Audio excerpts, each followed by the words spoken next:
हाँ जी, welcome welcome welcome. कैसे हो बेटा? फटाफट से रिप्लाई करो, क्या ऑडियो वीडियो क्लियर है? यस और नो। शिवाशीष नमस्ते बेटा। प्रज्ञा हेलो बेटा। सेल्फ नेट वेलकम बेटा। हाँ जी। Ayushi aspirant, CMA aspirant. हाँ भाई, मुझे तो आवाज आ रही है, अब आप बता दो बेटा।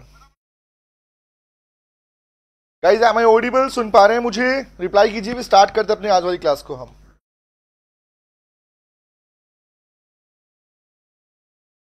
ओके। लीपू प्रधान, लीपू वेलकम बेटा। लीपू लीपू बड़े दिनों के बाद देखने को मिला मेरे को। All clear sir. Hello hello hello hello hello hello. हाँ जी, तो स्टार्ट करें। तो गाइस लास्ट सेशन में, अभी तो पहले मैं बोलता हूं, जिन बच्चों का फर्स्ट सेशन है बता देता हूं बेटा, हम कर रहे हैं बेटा अपने कंसेप्ट से चार्ट बुक की प्रिपरेशन। टारगेट सेम है, जितने भी पेड बच्चे हैं, और जितने पेड मतलब जरूरी नहीं मेरे पेड बच्चे हो, कहीं से भी क्लासेस ले रखी हैं, आप भी इस सेशन को कंटिन्यू कर सकते हैं। जो बच्चे सेल्फ स्टडी कर रहे हैं वो भी कंटिन्यू कर सकते हैं। टारगेट एक ही है कि क्लासेस पूरी करने के बाद में, कवर करने के बाद में, लॉ को रिटेन कैसे किया जाए, इस दिमाग में कैसे बिठाओगे भाई, उसका तरीका यही है।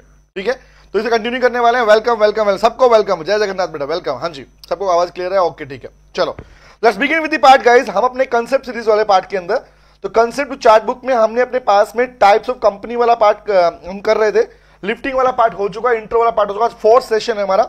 इससे पहले 3 सेशन हो चुके हैं।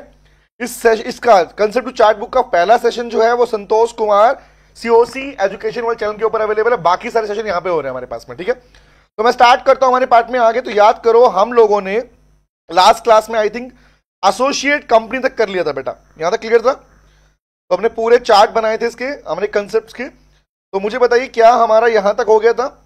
हाँ ये हो गया था शायद, है ना? हाँ ओके। तो मैं इससे आगे बढ़ने वाला हूं बेटा। हमारा लास्ट सेशन के अंदर हमारे पास में होल्डिंग कंपनी, सब्सिडरी कंपनी और एसोसिएट कंपनी का चार्ट मेकिंग हो चुका था, है ना?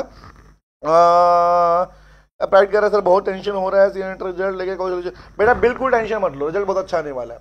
रिजल्ट बहुत अच्छा आने वाला है और डेफिनेटली अच्छा ही आएगा आपका भी। ठीक है, तो ये वीक की टेंशन छोड़ो। एग्जामिनेशन देने के बाद में ये सोचना बंद कर दिया करो रिजल्ट में क्या आने वाला है। देखो बात समझो, जो एक्चुअली, और देखो एक चीज सीखने को मिलेगी यहाँ पे। सीएमए प्राइड कर रहा है बहुत टेंशन हो रही है, एग्जाम रिजल्ट आने वाला है, कुछ सॉल्यूशन बता दो। मैं सीएमए प्राइड की हेल्प से उन सभी बच्चों को ये बोलना चाहूंगा जो आज अभी जून 25 या दिसंबर 25 के लिए प्लान कर रहे हैं। गाइस सब सुन लो ध्यान से, ये टेंशन जो आप लोगे एग्जाम टाइम के, एग्जाम देने के बाद में, उसका सॉल्यूशन आज है मेरे भाई। अगर आज ही आप लोगों ने अपनी प्रिपरेशन को इतना स्ट्रॉन्ग बना लिया तो गाइस लिटरली ये प्रॉब्लम आपको नहीं आने वाली। दूसरी बात, एग्जाम देने के बाद मत सोचा करो यार कि एग्जाम में क्या होने, जो तुम्हें करना था बढ़िया से बढ़िया तुम करके आए हो अपने हाथ से। ठीक है, तो प्रैक्टिकली ये मान के चलो कि पॉजिटिव सोचो कि रिजल्ट पॉजिटिव ही आएगा, और डैम श्योर मैं भी कह रहा हूं रिजल्ट पॉजिटिव ही आएगा बेटा। ठीक है, तो गाइस बस इतना है कि प्रिपरेशन का बेस जो है थोड़ा पहले से स्टार्ट कर लिया करो, बाद में ना टेंशन मत लिया करो। ओके ठीक है, चलिए हाँ आइए बात करते हैं। ओके चलो चलो चलो चलो चलो, तो बेटा टेंशन मत ले प्राइड बेटा, डोंट वरी, रिजल्ट बहुत अच्छा आने वाला आपका। तो गाइस लीजिए स्टार्ट करते हैं अपने अगले पार्ट को। हमारे पास ये हो गया था, कुछ टाइप ऑफ कंपनी बचे हुए थे, और आज मैं कुछ एडवांस प्रोविजन पिक करने वाला हूं। एडवांस प्रोविजन क्यों कह रहा हूं? क्योंकि रीजन इज, आपकी सिलेबस के अंदर 2 कंपनीज ऐसी हैं, सेक्शन 8 कंपनी और ओपीसी, जिनके ऊपर एडवांस प्रोविजन दिए गए हैं। सिर्फ टाइप ऑफ कंपनी का मीनिंग नहीं दिया गया, वहां पर कन्वर्जन की बातें की गई, वहां पर लाइसेंसिंग की बातें की, रिवोकेशन की बात की, एप्लीकेशन की बात की, कॉन्ट्रावेंशन ऑफ प्रोविजन की बात की, जितना उन पे पार्ट बन सकता है वो पार्ट दिया गया है। इसलिए टाइप ऑफ कंपनी में 2 कंपनी आज वाली जो क्लास है वो बहुत शानदार है, क्योंकि रीजन इसमें बड़े क्वेश्चन फ्रेम किए जा सकते हैं हमारे पास में। चले आइए बात करते हैं। ओके गौतम बेटा, नहीं बेटा कंटिन्यू करो यहीं से अपने पास में, क्योंकि चार्ट बुक वाला पार्ट कर रहा हूं। ओके चलिए हेडिंग बनाओ। नेक्स्ट कंपनी कौन सी थी भाई हमारे पास में? याद करो, आज का पार्ट यहां से हम बनाएंगे। तो नेक्स्ट पार्ट हमारे पास था कि सर कंपनीज को लायबिलिटी के बेसिस पर भी डिवाइड किया गया। कंसेप्ट पढ़ चुके हो, पूरी क्लास कवर कर चुके हो, अब चार्ट बनाते हैं इसका। ठीक है, तो कंपनीज को डिवाइड किया गया आपके limited by share, limited by guarantee और अनलिमिटेड कंपनी के रूप में। पढ़ चुके हैं? हाँ सर पढ़ चुके हैं। तो आओ इसे चार्ट बनाते हैं। तो भैया एक बात बताओ, on the basis of liability, heading मेरे साथ में चार्ट बनाते चलना। तो on the basis of, heading बनाओ, ऑन दी बेसिस ऑफ, गाना गाते गाते पढ़ो बेटा, बेसुरी आवाज में, घर वालों को पता चलना चाहिए पढ़ रहे हो तुम। On the basis of liability, तो भाई लायबिलिटी के आधार पर भी कंपनियों को डिवाइड किया गया। हाँ किया गया।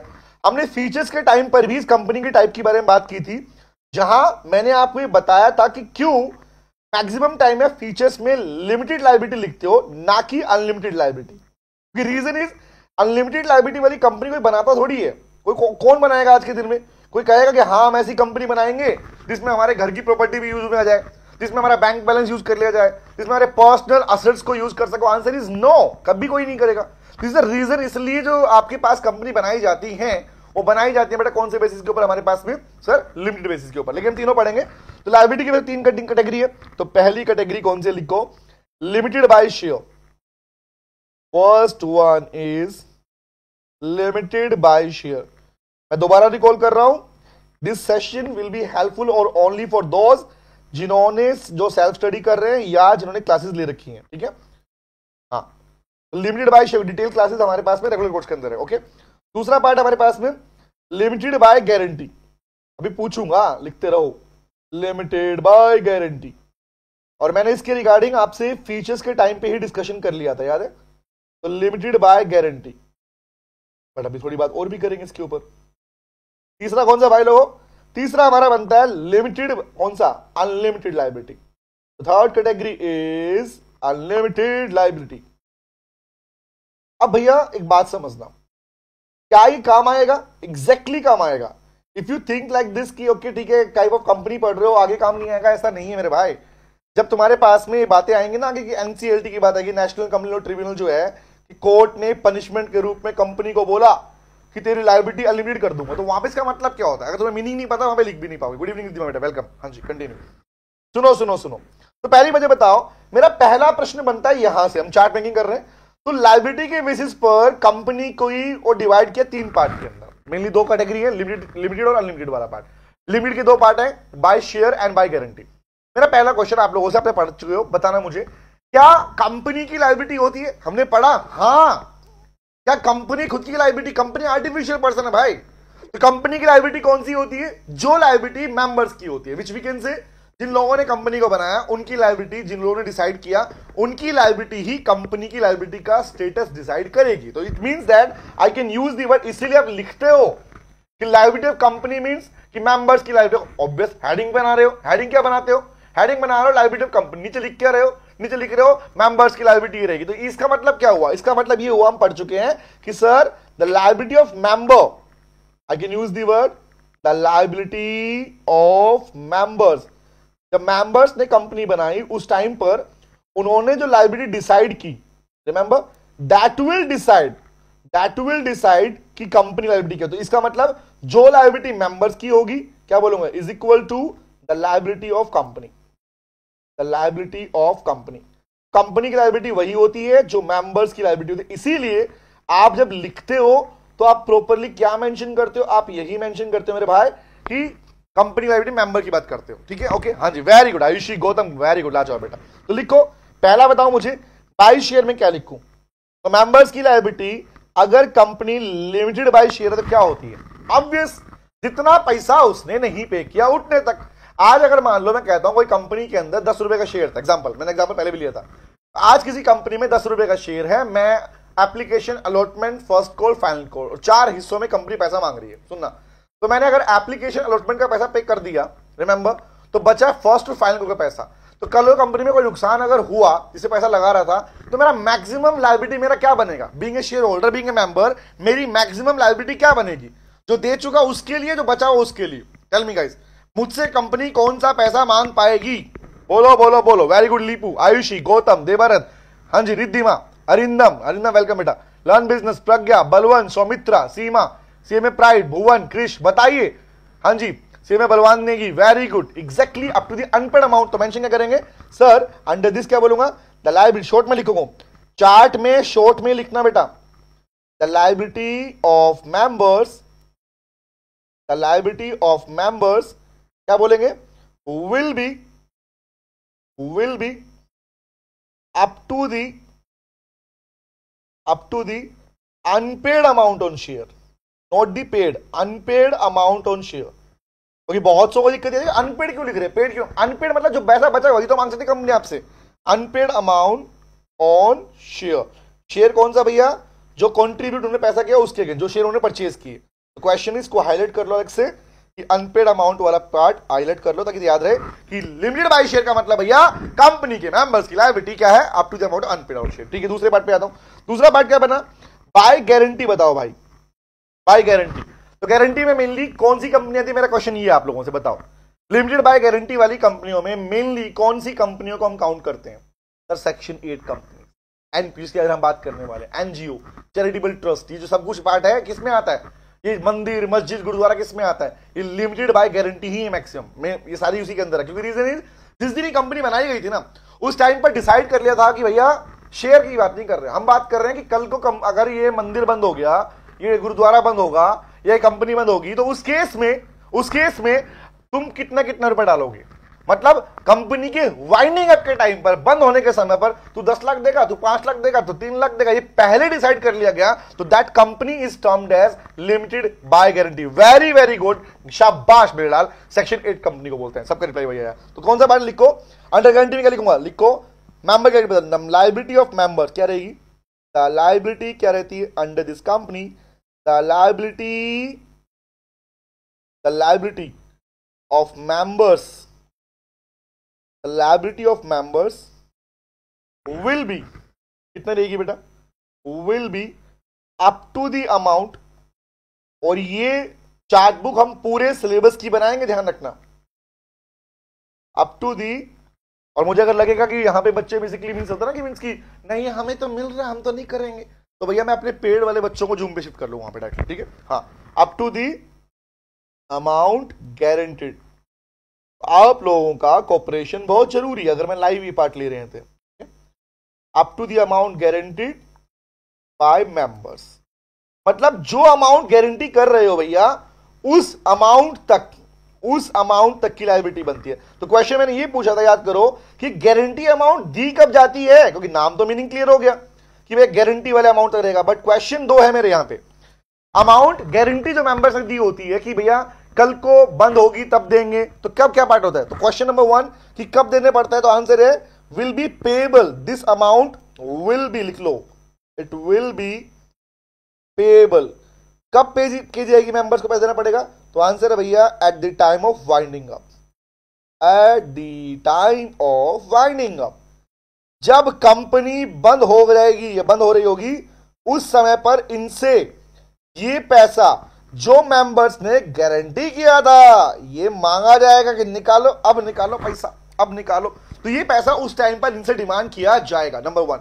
नंबर 2, क्या यही प्रोविजन है? नहीं, एक प्रोविजन और है, चाहे किताबों में लिखा दिखे या ना लिखा दिखे, but when it comes to the word limited by guarantee, तो वहां पर मेंबर से गारंटेड अमाउंट ना सिर्फ वाइंडिंग अप बल्कि एंड या और लिख दो, और कब मांगा जाता है? तो और में क्या आएगा sir? After the expiry of membership. बहुत बढ़िया बेटा, वेरी गुड कृष्ण अंदम, after the expiry of membership, after the expiry of membership. Sir membership बोले तो भाई बात बताओ, तुम सेक्शन 8 कंपनी का हिस्सा थे, तुम किसी ऐसी कंपनी का हिस्सा थे जहां पर मेंबर्स की लायबिलिटी गारंटी वाली थी कि कंपनी बंद होगी तब पे करना पड़ेगा, बट तुमने कंपनी के चलते हुए समय में ही उसी टाइम में कोई फ्रॉड कर दिया, कोई मिसकंडक्ट कर दिया, तो क्वेश्चन जिसकी वजह से उस कंपनी को नुकसान हुआ, तो तुम्हारी मेंबरशिप तो गई ना। क्या तुम्हें छोड़ रखेंगे? नहीं नहीं, कोई बात नहीं, कोई दिक्कत नहीं, तुम्हारी मेंबरशिप गई नहीं बेटा। रिलायंस बिजनेस 1 साल का पीरियड, क्या बोलेंगे, कब एक्सपायरी ऑफ मेंबरशिप और कब पे करनी पड़ेगी? विल बी पेड, और कब होगा? Paid with in 1 year. Short में लिखो, पेड विद इन 1 ईयर। तुम्हारी मेंबरशिप खत्म होने के बाद आपको क्या करना पड़ेगा? ये पैसा पे करना पड़ेगा 1 साल के अंदर एज पर द लॉ। तो ये कौन सा? लिमिटेड बाय गारंटी वाला पार्ट। Is it clear? ये पार्ट पहले भी हम पढ़ चुके हैं, इसलिए मैं रिकॉल करा रहा हूं कि तुम्हारा चार्ट बन जाए प्रॉपरली इसके ऊपर। ठीक है, वेरी गुड प्रज्ञा, बहुत बढ़िया, शाबाश, खुशबू, वेरी गुड बेटा। हाँ जी, चले आगे बढ़े। साउंड थोड़ा शेक हो रहा है Arindam, Arindam is it so बेटा? Is it so? 1 सेकंड रुकना।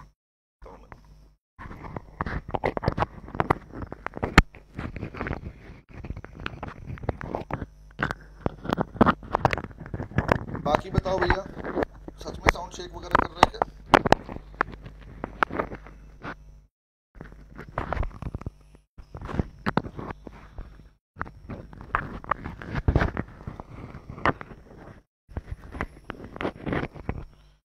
गाइस चेक कीजिए प्लीज, अब भी साउंड हिल रह गया देखना, बताना मुझे प्लीज।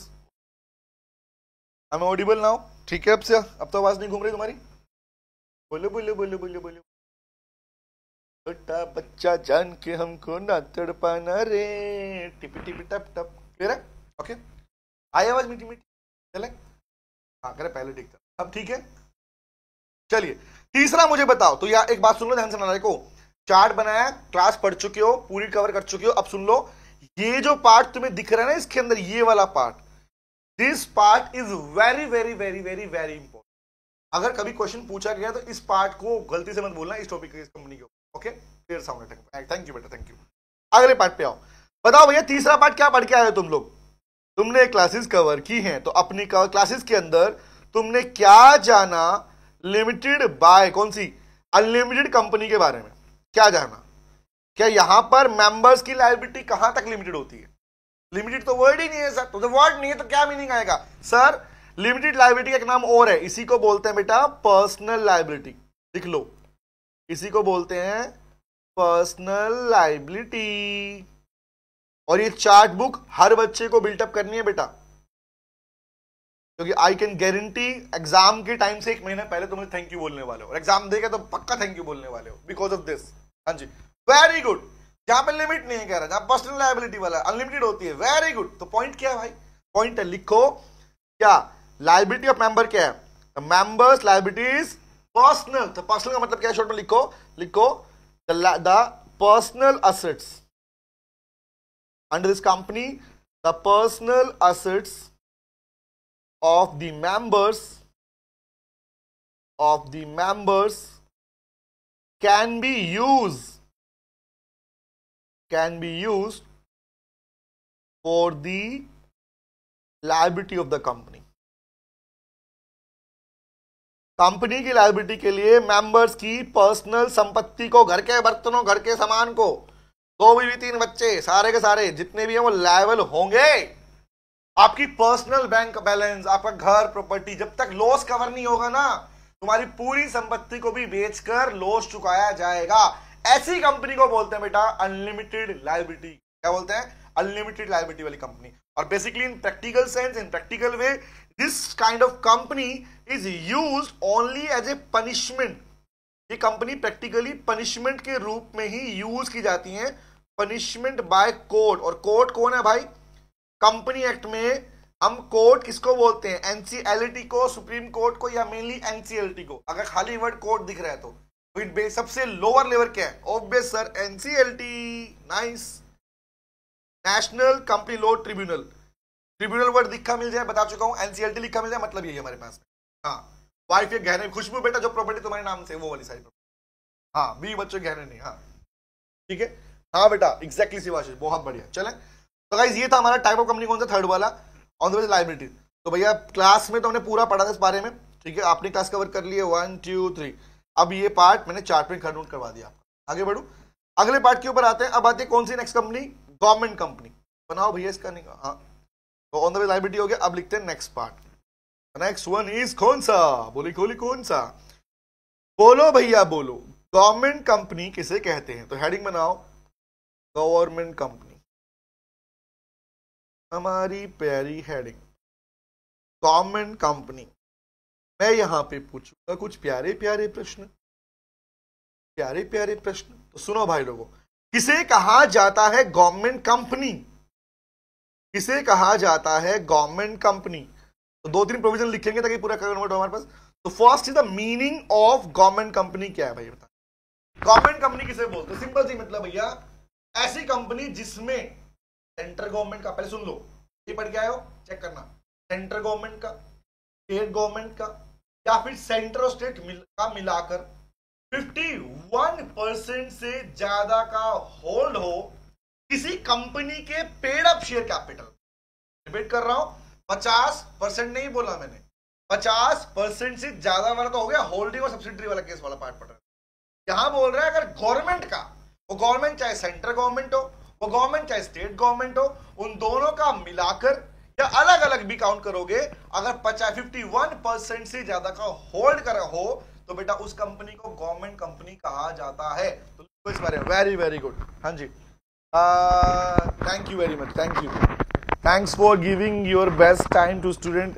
दीपू बेटा मुझे यही टाइम समझ में आया क्योंकि मैक्सिमम स्टूडेंट ऐसे बच्चे थे हमारे पास में जो जॉब कर रहे हैं ना, रिमेंबर, तो उन बच्चों तक पहुंचाओगे, उनको कह रहे हैं हम तो जॉब टाइम में रहते हैं, हमें कौन चार्ट करवाएगा, तैयारी का ना मैं करवा रहा हूँ बेटा। हाँ वेरी गुड, तो नोट करो, मेंशन करो, लिखो कौन सी, ए गवर्नमेंट कंपनी मीन्स ए कंपनी, लाइन लिख लोगे तो नहीं, कौन सी कंपनी लिखो, द कंपनी, कौन सी, द कंपनी वेयर 51% और मोर, इसी लाइन को लो में ऐसे लिखते हैं, नॉट लेस देन, तो 51% और मोर लिखूं मतलब सेम है, आई can use the word not less then 51%, इसका मतलब ये है कि कम से कम इतना होना चाहिए, ठीक है। 4% ऑफ और मोर, कौन सी, of paid up share capital, उस कंपनी की of paid up share capital, किसी कंपनी की पेड अप शेयर कैपिटल का अगर 51 या 51% से ज्यादा का हिस्सा, लिखो हेल्ड बाय, वर्ड क्या है, अगर वो कंट्रोल है, हेल्ड बाय या होल्ड बाय, किसके पास, और हेल्ड का मीनिंग सीख चुके हो, हेल्ड मतलब कंट्रोल, किसके पास कंट्रोल है, हेल्ड बाय 3 लिखो, कौन, सेंट्रल गवर्नमेंट, और अभी मैं क्वेश्चन बना के पूछूंगा आप लोगों से, ठीक है, सेंट्रल गवर्नमेंट, या तो सेंट्रल गवर्नमेंट के पास है, और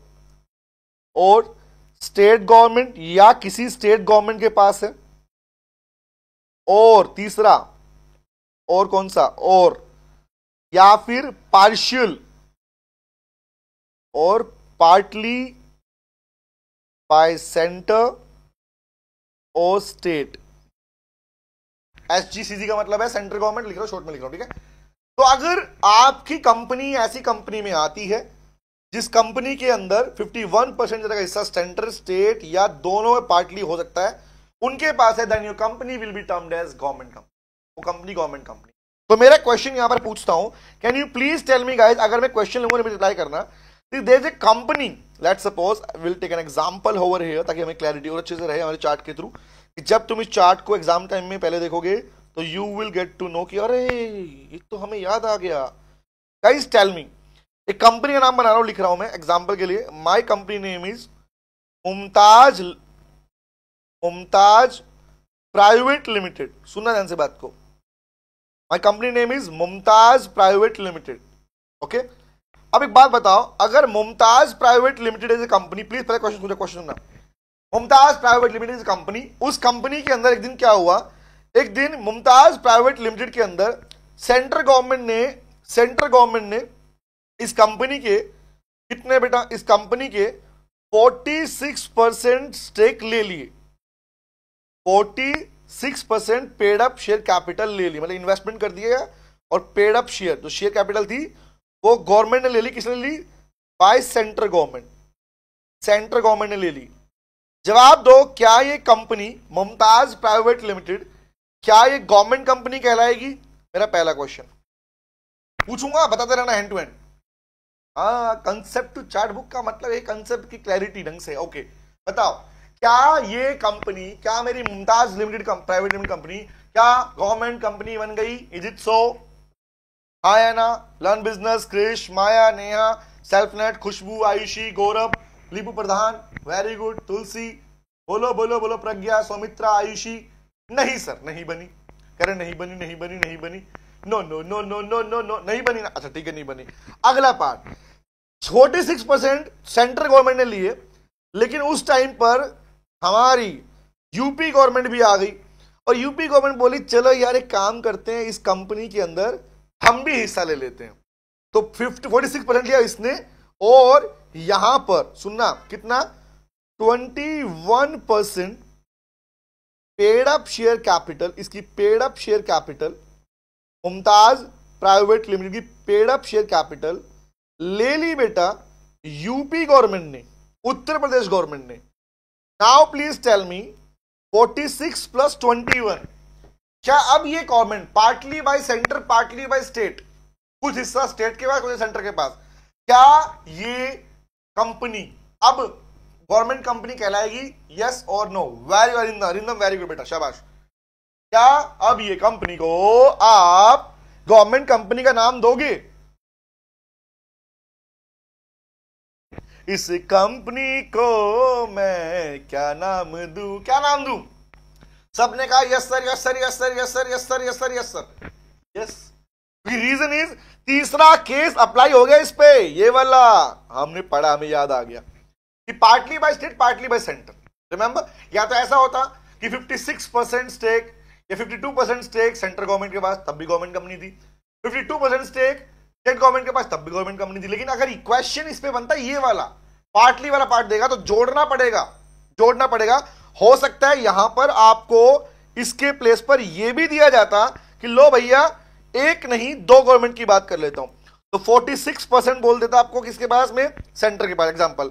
उसके बाद बोलता भैया, उसके बाद 4% बोलता यूपी गवर्नमेंट के पास, सुनना 4% यूपी गवर्नमेंट के पास, और कहता है एक गवर्नमेंट और लगा लो। बोला कौन सी? बोला दिल्ली भी लगा लो भाई, प्लस जोड़ के, प्लस दिल्ली ने भी स्टेक लिए। तो बोला दिल्ली ने लिए कितने? 6% paid up share capital. Question बनता है एग्जाम में, 6% paid up share capital is held by Delhi government. तो स्टेट है दिल्ली, हाँ, यूटीबी आ जाओ, बोलो ये यूटीबी तो, अरे भैया कोई दिक्कत नहीं है वो वाला पार्ट। हाँ, माय क्वेश्चन इज अगर स्टेट्स के पास में और सेंट्रल गवर्नमेंट का मिला के कितना बना, अब बताना। क्या इन तीनों गवर्नमेंट का मिला के 51% से ज्यादा का है? यहां है ना, वेरी गुड पार्शियल, हाँ है या नहीं है? नाउ अगर है तो क्या बोलेंगे, 46 प्लस 4 50, 50 प्लस 56, तो क्या बन गया? दिस कंपनी विल बिकम, क्या बोलूंगा, दिस कंपनी विल बिकम, क्या कहलाएगी बेटा? It's a government company. Company government company कहलाएगी, कंपनी गवर्नमेंट कंपनी कहलाएगी। बोलो समझ में आया, हाँ या ना? कंपनी गवर्नमेंट कंपनी कहलाएगी। तो मेरा एक और प्रश्न है, क्या मैं पूछ लूं? पढ़ चुके हो, क्लास पूरी कर चुके हो, पूछूं?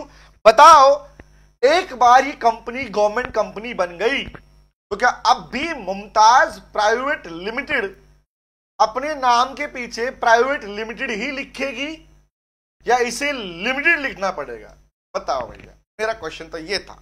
Alvi, very good, self learn business, lavish, बहुत बढ़िया। टीएमएस रवि बेटा, नेहा, भुवन, प्रज्ञा, आयुषी, हाँ बोलो बोलो बोलो। यस सर, क्या करना पड़ेगा?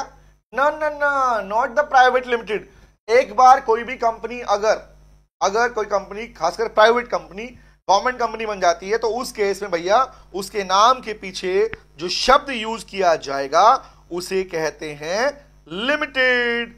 नाउ मुमताज जो प्राइवेट लिमिटेड थी, it needs to use the word limited after its name. अपने नाम के पीछे इसे वर्ड यूज करना पड़ेगा लिमिटेड। अब मैं वो नहीं रही, मेरी तो शादी हो गई, अब तो मैं अपने पति जी का सरनेम यूज करूंगी। पति जी कौन है? गवर्नमेंट है मेरे, है ना? तो मेरे मियाँ जी गवर्नमेंट में, अब गवर्नमेंट में है ना, तो वही गवर्नमेंट है। ओके, लिमिटेड वर्ड यूज करना पड़ेगा, एग्जैक्टली बेटा। ओके, चले आगे बेटा। ओके, तो फर्स्ट मीनिंग हो गया किसका? तो first chart will be on meaning of government company. अगला पार्ट जो मैंने पूछा आप लोगों से, let me show you the picture also. तो आपने ये पार्ट पूरा कर लिया है, मीनिंग ये रहा हमारे पास में, पढ़ चुके हैं। अब बताओ, अगर कोई गवर्नमेंट कंपनी की सब्सिडरी कंपनी है तो क्या वो भी गवर्नमेंट कंपनी कहलाएगी? बोलो, गवर्नमेंट कंपनी की कोई सब्सिडरी कंपनी, इसका बात तो समझते हो? I am using the word government company की सब्सिडरी कंपनी, तो इसका मतलब ये हुआ कि उस गवर्नमेंट कंपनी ने किसी दूसरी कंपनी के अंदर, सुनना, अगर मुमताज यहां पर Mumtaz private limited, Mumtaz limited बन गई, गवर्नमेंट कंपनी बन गई, और मुमताज लिमिटेड ने अगर किसी दूसरी कंपनी के अंदर उसकी कॉम्पोजिशन ऑफ डायरेक्टर्स का मेजोरिटी पार्ट होल्ड कर लिया, या उस दूसरी कंपनी के अंदर 50% से ज्यादा का स्टेक ले लिया, 50% बोल रहा हूं, तो होल्डिंग ने ये वाला पार्ट पढ़ा था, टेल मी गाइस, तो वो गवर्नमेंट कहलाएगी। वेरी गुड, भारत जियो मेरे लाल, बहुत बढ़िया। तो बोले क्या बोलेंगे, शॉर्ट में लिख लो, a subsidiary of a government company, a subsidiary company of a government company, government company की सब्सिडरी कंपनी भी क्या कहलाएगी? बताओ, टेल मी गाइस। अगर किसी लड़की की शादी, बताओ, गुप्ता फैमिली में हुई है, टेल मी, पहले वो गुप्ता नहीं थी, गोयल थी, नाउ प्लीज टेल मी, क्या अब वो गुप्ता ही गोयल ही कहलाएगी? क्या बोलेंगे नहीं नहीं सर, आज के टाइम पे तो रिवाज है, क्यों बदलना ट्रेंड? लेकिन बताओ ना मुझे, टेल मी, जिस घर में पैदा हो वही तो सरनेम यूज करोगे, चॉइस है। नहीं नहीं सर, मेरा जब मन करेगा नाम बदलूंगा अपना, कि मैं आज नितिन भारद्वाज हूं, कल नितिन यादव हो जाऊंगा, परसों नितिन ठाकुर हो जाऊंगा, कुछ भी हो जाऊंगा। Is it so? नहीं। तो point is government company secretary company कहलाएगी, इट विल बिकम, क्या बोलेंगे, ये भी क्या होगा, deem to be, what is called, deem to be a government company. तो वो कंपनी भी गवर्नमेंट कंपनी ही कहलाएगी। क्या ये याद है तुमको? हाँ हमें याद है। याद है तो बेस्ट, नहीं याद तो याद कर लो अभी के अभी। ओ मतलब हमें आप ये भी क्लियर कर रहे हो कि जो हम पढ़ रहे हो ढंग से पढ़ रहे नहीं पढ़ रही। यस, इस चार्ट बुक से ये भी तुम्हें क्लियर होगा कि क्या समझ में आना चाहिए। चले, हाँ यस बेटा रश्मिता, फुल्ली पेड, हाँ जी चले, ऑब्वियस फुल्ली पेड की बातें करेंगे, है ना। ओके आगे आता हूं। तो गवर्नमेंट कंपनी हो गया, नेक्स्ट पे आते हैं। अगला प्रश्न कौन सा, चलो अब आया कुछ टाइप का कंपनी और भी है। पहला है फॉरेन कंपनी, पढ़ चुके, बेसिक मीनिंग इसके अंदर रखना। Banking company, listed company, small company, लिख लें, आओ चलो। तो नेक्स्ट इज कॉल, यहाँ पे हेडिंग बनाओ अदर कंपनीज, क्योंकि इनके ऊपर डिटेल में नहीं दिया गया। देखो हेडिंग बनाओ प्यारी सी, बट फॉरेन कंपनी के ऊपर डिटेल पार्ट आपको फाइनल में पढ़ने को मिलेगा। इससे पहले बोल रहा हूं, फॉरेन कंपनी का मीनिंग यहीं पर सीख लो और इसको आज से याद कर लो बेटा, ठीक है। देखो कौन सा, बोलो कौन सा, other companies, some other companies. तो कुछ कंपनीज में सबसे फेमस तो है हमारी स्मॉल कंपनी, मतलब लाइन वाइज लिखते हैं ताकि हमारा कंसेप्ट वाइज चलता रहे, ठीक है। अदर कंपनी में लिखो बेटा, the first name of the company will B, note करो, लिखो फॉरेन कंपनी। तो चार्ट के अकॉर्डिंग बनाएंगे, तो फर्स्ट लिखो व्हाट इज फॉरेन कंपनी। तो बताओ बेटा, यहां तो सिर्फ तुमसे पूछा गया मीनिंग बताओ। तो meaning of foreign company, meaning of foreign company किसे कहते हैं फॉरेन कंपनी? सीमा, सेक्शन 42 प्राइवेट प्लेसमेंट का होता है बेटा, हम यहाँ क्यों बात डिस्कस कर रहे हैं, है ना। Okay, foreign company, foreign company, foreign, भाई सिंपल सी बात, ऐसी कोई भी कंपनी जिसका रजिस्ट्रेशन इन कॉर्पोरेशन फॉरेन में हुआ, आउटसाइड इंडिया हुआ हो, लेकिन जिसका प्लेस ऑफ बिजनेस, अच्छा सेक्शन बोल दिया, ओके बेटा, जिसका प्लेस ऑफ बिजनेस इंडिया में हो, फिजिकली हो या इलेक्ट्रॉनिक मोड में हो। टेल मी गाइस, अमेज़न कहां पे है? हमारी कंपनी इंडिया में लगा लो ना। इंडिया में तुम्हें जितनी सारी कपड़ों की ब्रांड्स दिख रही हैं, सारी कहां की? ऑलमोस्ट सारी बाहर की है भाई। तो जो सारी बाहर रजिस्टर्ड है वो क्या है हमारे पास में? Very good. तो कौन बोलेंगे भैया, दो बात क्लियर है, सीधी बात, नो बकवास। क्या बोलेंगे? हमारा पहला आंसर सर, फॉरेन कंपनी का मतलब ऐसी कंपनी जिसका रजिस्ट्रेशन कहां हुआ हो? बाहर हुआ हो। मतलब company which is incorporated, incorporated को ही बोलते हैं हम सर रजिस्टर्ड आउटसाइड इंडिया, जिसका रजिस्ट्रेशन कहां हुआ हो? इंडिया के बाहर हुआ हो, but having a place in India, but having a place of business, McDonald's, Domino's, pizza हट, क्या है? A place of business in India, और इंडिया में उसका बिजनेस का प्लेस हो। तो प्लेस में दो बातें आ सकती हैं, प्लेस में बी फिजिकल, प्लेस क्या होता है? प्लेस में बी फिजिकल और वर्चुअल। प्लेस में बी, देखो whether the place is physical या whether the place is virtual। Virtual मतलब electronic mode, Flipkart, Amazon type की बात कर रहा हूं।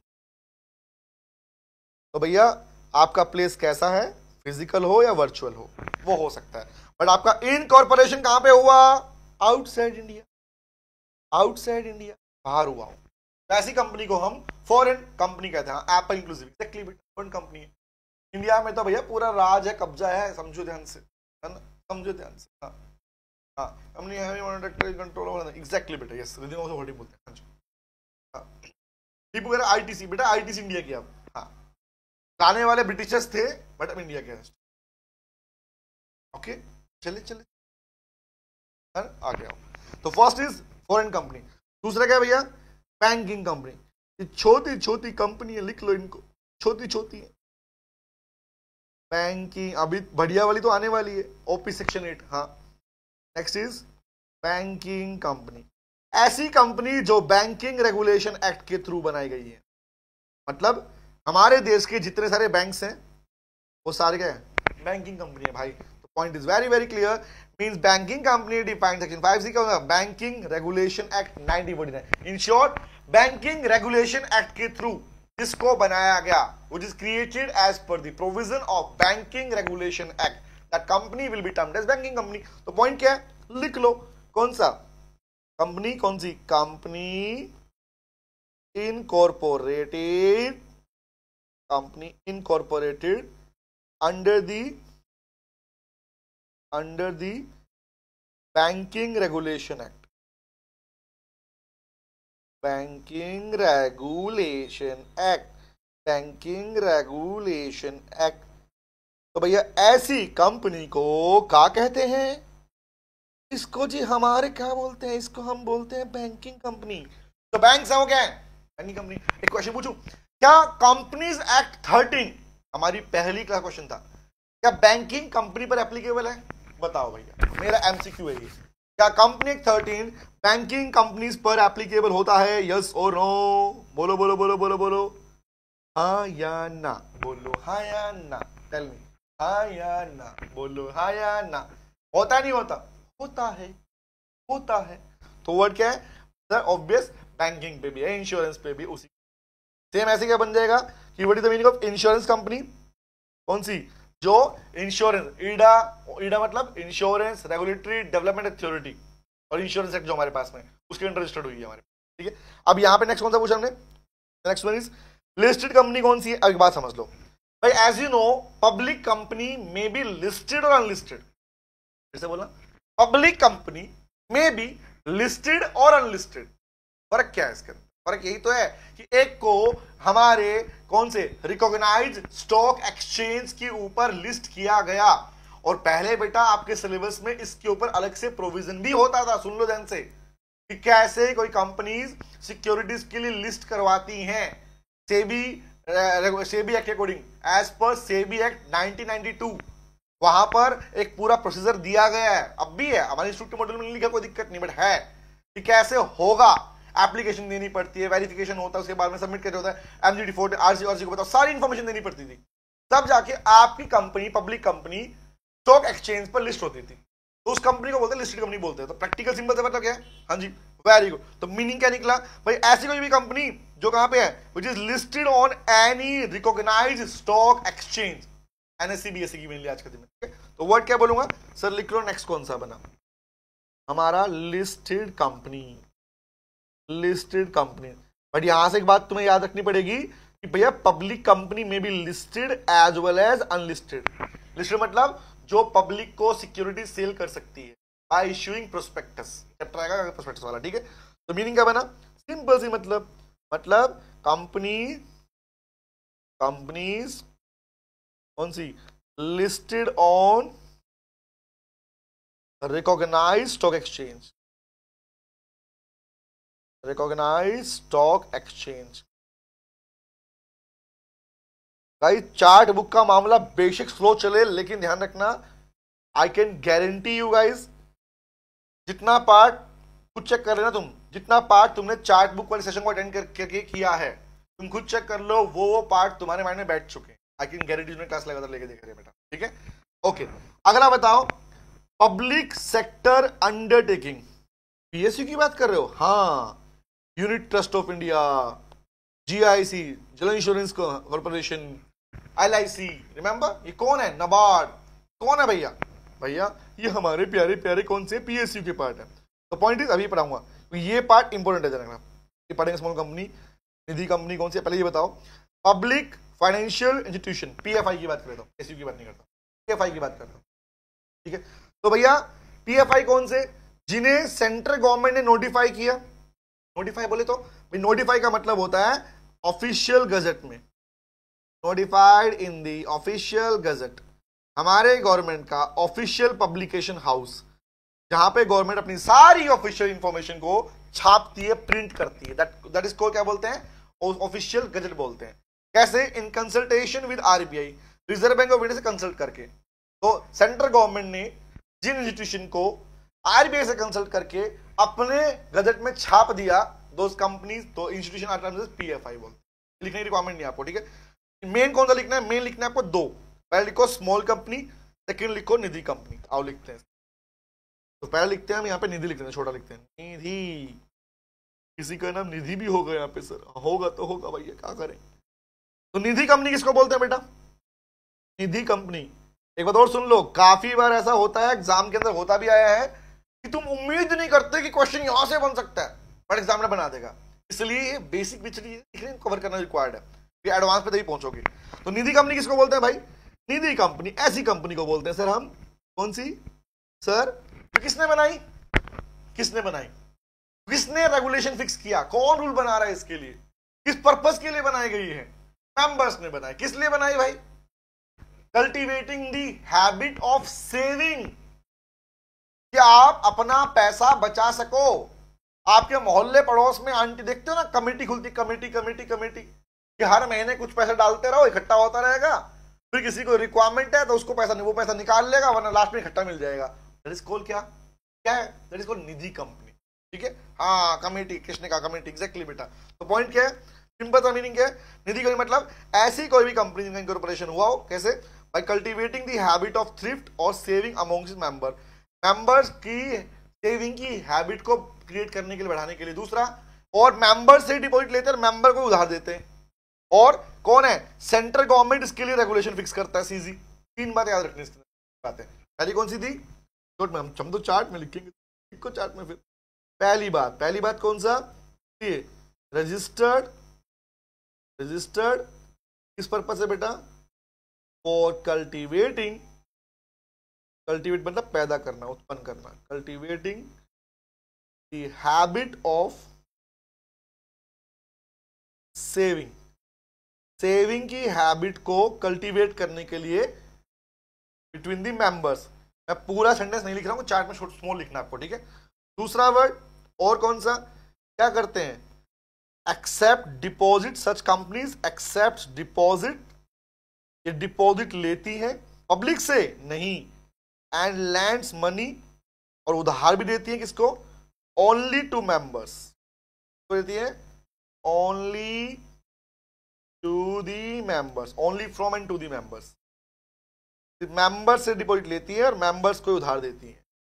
आउटसाइड की, बाहरी दुनिया से इनका कोई ताल्लुकात नहीं, कोई मतलब नहीं है ना, म्यूचुअल बेस चल रहा है इनका। ओके, तीसरा पार्ट आपसे एमसीक्यू में पूछा जा चुका पहले, एक बार पूछा गया था, बताओ कि निधि कंपनीज के लिए रेगुलेशंस, मतलब रूल्स एंड रेगुलेशन जो बनाई जाती हैं, तो में अमेंडमेंट्स आती हैं, प्रोविजन इंपोजिशन होते हैं, कौन लेके आता है, who is having the right to make, क्या, who is having the right to implement the rules and regulation for Nidhi companies in India, tell me guys, बोलो बोलो, वेरी गुड श्री कृष्ण, कौन करता है, आंसर इज सेंट्रल गवर्नमेंट, याद रखना। क्या बोलेंगे सर, रूल्स एंड रेगुलेशन कौन बनाएगा, रेगुलेशंस को बनाने का अधिकार, वेरीफाई करने का अधिकार भी किसके पास है, रेगुलेशन कौन है, this right held with CG, held with CG, ये अधिकार सेंट्रल गवर्नमेंट ने अपने पास ले रखा है, ये उसके क्षेत्र की बातें हैं। वो कहता है मैं ये अधिकार नहीं दूंगा किसी को, मेरा अधिकार है, ठीक है। चिट भैया, क्योंकि रीजन समझ रहे हो, बहुत सारी चिट फंड कंपनीज भाग कर पैसा लेके भाग जाती है, तो सेंट्रल गवर्नमेंट एक्चुअली में कंट्रोल रखता है प्रॉपर तरीके से, ठीक है। ओके, क्लियर है। तो foreign company, banking company, listing company, Nidhi company, clear है। गवर्नमेंट कंपनी भी हो गया, ठीक है, आगे आता हूँ। अब आया बेटा एक पार्ट इंपॉर्टेंट, जिसपे अक्सर बच्चों के ना डाउट से रहता है, इस क्वेश्चन पे क्लास कवर करने के बाद भी रहता है, हालांकि तुमको नहीं होगा डाउट, जो पढ़ चुके हैं, क्लास पूरी देख रहे हैं प्रॉपरली, ठीक है। और जो क्लास नहीं देख रहे उन्हें एक बात रहता है, और तुम्हें भी क्लैरिटी मिल जाएगी। Can you please tell me guys what is the meaning of small company, क्योंकि स्मॉल कंपनी के ऊपर अमेंडमेंट आया है बेटा, स्मॉल कंपनी की डेफिनेशन को चेंज किया गया है, इसलिए कुछ प्लेस पर तुम्हें इसकी डेफिनेशन ओल्ड दिखेगी, कुछ पर नहीं दिखेगी, कहीं नहीं और कहीं नहीं। अब बात समझना, why this company is very very very very very important, ये भी जान लो। इंडिया में मैक्सिमम कंपनीज कौन सी है, इंडिया में 70% से के करीब कंपनीज कौन सी हैं, इवन 70 को 90% पकड़ लो। इंडिया में मेजॉरिटी कंपनी कौन सी है बेटा, गैस गैस। इंडिया के अंदर जो कंपनीज खुली हुई हैं, उनका मैक्सिमम जो उनकी पेड अप शेयर कैपिटल है या फिर उनका टर्नओवर है, वो किस कंपनी कैटेगरी में आता है, सोच के देखो। फिर थोड़ा दिखा दो, नोट करना है, लो बेटा कर लो, चार्ट है, चार्ट साथ बनाया करो नालायक को। पढ़ा थोड़ी हम डिटेल नहीं पढ़ा रहा मैं आपको, ना ना ना, चैटिंग कर रहा हूँ। हाँ हाँ exactly Krish, very good Ayush Saumitra, very good. Small company है भाई। अगर तुम्हें विश्वास ना हो गूगल पे लिखना किसी भी कंपनी का नाम, ठीक है, you will get an idea कि कौन सी कंपनी, गेट एन आइडिया, ठीक है। ओके ओके चलो आओ, लो भैया, तो स्मॉल कंपनी की बात कर ली जाए। देखो देखो, तो कौन सी कंपनी को बोलते हैं, लिख लो कंपनी, कौन सी, सीधा लिखो, जिसका पेड, दो कैटेगरी है, पेड अप शेयर कैपिटल कितने से कम हो, और दूसरा सर टर्नओवर कितने से कम हो। तो वर्ड क्या है, अब यहां पे 4 10 4 40 बात आती है ना, कैसे है नहीं समझना से, let me show you guys. तो वर्ड आया, किसे कहते हैं स्मॉल कंपनी। फिर सुनना गाइस ध्यान से, क्या पढ़ लिया आप लोगों ने, क्या पढ़ के आ चुके क्लास के अंदर, आपने पढ़ा ऐसी कंपनी को स्मॉल कंपनी कहेंगे जहां पर जिसकी paid up share capital does not exceed 4 crore rupees and turnover does not exceed 40 crore rupees. Guys सुना ध्यान से बात को, एग्जाम में अगर आपसे यही पार्ट घुमा के पूछने की कोशिश की तो आप ये मत करना कि 4 करोड़ से ऊपर नहीं है और 40 वाले से ऊपर नहीं है और साथ में अब ये भी लिख के आ रहे हो, दोनों में डिफरेंस है भाई। ऐसी कंपनी का paid up share capital 4 crore से नीचे का है, रिमेंबर, और टर्नओवर कितना है, 40 से नीचे का है, नीचे का है, दोस्त कंपनी दा स्मॉल कंपनी। पहली बात तो ये। दूसरी बात क्या सर, ये ऊपर वाला क्या है, फिर ऊपर वाला बेटा ये है कि इट में बी एक्सटेंडेड, अगर कल को ये लिमिट बढ़ाई गई, जब एक्सटेंड की जाती है तो that maximum limit will be 10 CR, वो लिमिट कंपनी नहीं बढ़ेगी तो। बट आप आज के दिन अगर किसी कंपनी को स्मॉल कंपनी बोलोगे तो आप ये चेक करोगे क्या उसका paid up share capital 4 crore से नीचे का है, या उसका क्या बोले, उसका टर्नओवर 40 से नीचे का है, तभी आप उसे पेड अप कंपनी बोलोगे, वरना क्या बोलोगे, लिमिट क्या है 4 10 40 100। ठीक है, आओ लिखवाता हूं, बनाओ चार्ट। तो पहला कौन सी है कंपनी, कौन सी company, whose paid up share capital, whose paid up share capital, मतलब जब कंपनी बनाई गई थी तो मेंबर्स आए पैसा लगाया, मेंबर्स आए पैसा लगाया, तो paid up share capital. Number 2 क्या, does not exceed, does not exceed, अगर वो एक्सीड नहीं होती, डज नॉट एक्सीड, वो एक्सीड नहीं होती, नहीं बढ़ती, इससे बेटा सुन लो ध्यान से, जो यहां पे आप लिमिट लिख रहे हो ना, कितना है, एक्सीड रुपीज कितना 4 करोड़, 4 करोड़ से ऊपर नहीं जा रही है, वो बेटा कंपनी कौन सी है, वो कंपनी है आपकी स्मॉल कंपनी।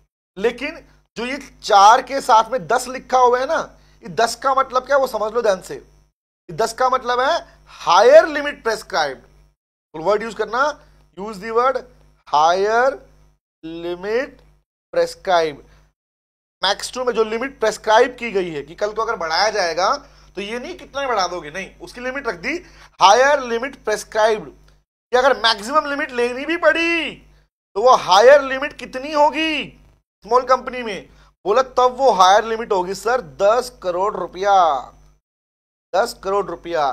तो आपको अगर किसी कंपनी का पार्ट चेक करना है तो आप चेक करोगे 4 करोड़ से नीचे वाला, 4 करोड़ से नीचे वाला, दिस 10 CR इज दैट कि कल को अगर एक्सटेंड भी हुई लिमिट तो किससे ऊपर नहीं जाएगी, ये लोगों ने पहले मेंशन।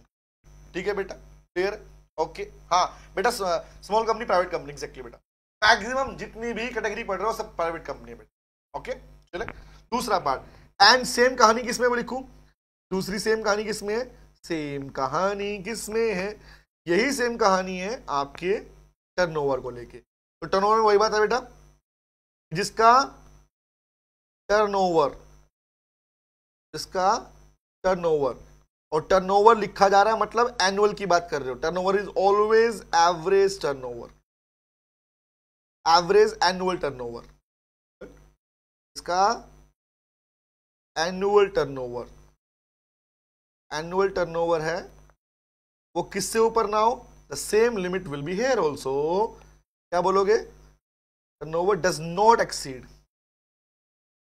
टर्नओवर सेम बात, कितना चेक आपको चेक करेंगे, चेक करोगे डज नॉट एक्सीड लिखो, डज नॉट नॉट एक्सीड, वो ऊपर ना जाए किससे बेटा, ₹40 CR।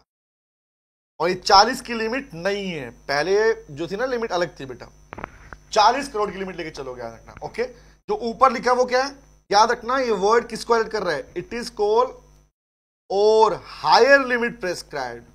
अगर हायर लिमिट प्रेस्क्राइब भी की गई लोगों के अंदर कि भैया किससे ऊपर, limit prescribed, higher limit prescribe भी की गई, तो that does not exceed, that does not exceed, तो वो बेटा 100 से ऊपर नहीं जानी चाहिए, ₹100 CR, ₹100 CR।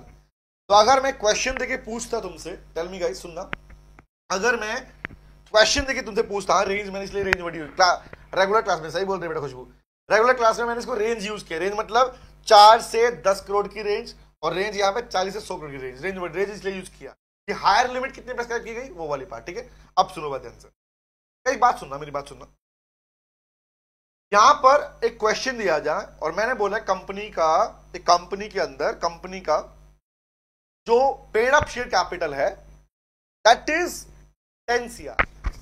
सुनना, क्या इस कंपनी को तुम क्या इस कंपनी को तुम स्मॉल कंपनी बोलोगे, बताओ, क्या 10 करोड़ या 12 करोड़ या 15 करोड़ या 20 करोड़ वाली कंपनी के पेड अप शेयर कैपिटल को आप स्मॉल कंपनी कहोगे, इज इट सो, बोलो बोलो, जल्दी से बोलो, नहीं है, हाँ जी।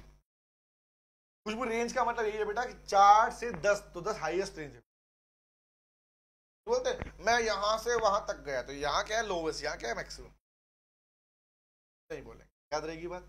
लिमिट क्या लेके चलोगे, अभी तक लिमिट क्या चल रही है, अभी तक प्रायोरिटी लिमिट कौन सी है सर, दिस फर्स्ट रेंज, ये पहली रेंज है, ये हाईएस्ट रेंज है, अगर कल को जाएगा भी हाईएस्ट, इससे ऊपर नहीं जाने गाइस, वेरी गुड, क्लियर है, आ गया, डन गाइस। स्मॉल कंपनी का डेफिनेशन आपको ये पढ़ना है, पूरा आपका हो चुका है, ओके। ये आपको क्लास में करवाई दिया मैंने आपको कि कौन कौन सी कंपनी में अप्लाई नहीं होता, होल्डिंग सब्सिडरी सेक्शन 8 नहीं होगा, या ऐसी कंपनी जिनके खुद के स्पेशल एक्ट है, जिन्हें बोलते हैं स्टैट्यूटरी कंपनी, स्टैट्यूटरी कंपनी, खुद के अपने पर्सनल एक्ट्स हैं, पढ़ चुके हैं। चलो आगे बनाते हैं चार्ट हमारे पास में, तो कंसेप्ट टू चार्ट में हमारा नेक्स्ट नंबर आया, कुछ प्यारी प्यारी कंपनी उठाते हैं, ये भी हो गया, अच्छा एक और उठा लो फिर खत्म हो जाएगा पूरा पार्ट, लेकिन इसके बाद 2 बड़ी कंपनी बची है सेक्शन 8 और ऑफिस कराने वाला, ठीक है। बताओ भैया डोरमेंट कंपनी और इनएक्टिव कंपनी किसे कहा जाता है, क्या पढ़ा आप लोगों ने, याद कराओ, चलो पढ़ो, डोरमेंट कंपनी या इनएक्टिव कंपनी किसको बोलते हैं, भाई सिंपल सी मतलब एक ऐसी कंपनी जिसको बनाया गया फ्यूचर में काम करने के लिए। Let me tell you example देता हूं, एक चीज दिखाता हूं, क्या आप लोगों ने बेटा कभी रिलायंस के वो देखिए petrol pump, any one of you, क्या आप लोगों ने, मैं निकालता हूं पिक्चर निकाल रहा हूं ठीक है आप लोगों के लिए, क्या आप लोगों ने रिलायंस के पेट्रोल पंप देखे, रिलायंस के जो पेट्रोल पंप है वो देखे, बोलो बोलो बोलो बोलो बोलो बोलो, क्या आपने ऐसे रिलायंस के, चल जा पिक्चर, क्या आपने देखे रिलायंस के, नो सर यस सर, कुछ नहीं देखे ना, कुछ नहीं देखे, ऐसा है ना, देखिए नहीं देखिए, तुम जानते हो रिलायंस का पेट्रोल पंप अभी भी है, अब तो बढ़ गए, बट शुरुआत में रिलायंस ने जो पेट्रोल पंप है ना बेटा, ये इनकी जगह जमीन ले ली थी, ये बहुत टाइम पहले का सीन, आज का सीन नहीं। रिलायंस ने पूरे देश के अंदर अलग अलग जगहों पर, और सुनो कहां पर, ऐसी जगहों पर जहां पर कोई आसपास कोई घर नहीं, कोई दुकानें नहीं, कोई प्रॉपर्टी नहीं, मतलब बोलते ना क्या बोलते हैं चिंदी कोड़ियों के भाव पर जहां जमीनें मिल रही थी, सस्ते रेट के ऊपर जहां जमीनें मिल रही थी, वहां पे रिलायंस ने जमीन लेके, लैंड लेके पूरा पेट्रोल पंप का सेटअप लगा के छोड़ दिया। आज की कहानी नहीं, बहुत पुरानी, जब तुमने रिलायंस पेट्रोल का नाम भी नहीं सुना तब के बता रहा हूं मैं, तब से बना दिया बेटा, लगा खड़ा कर दिया।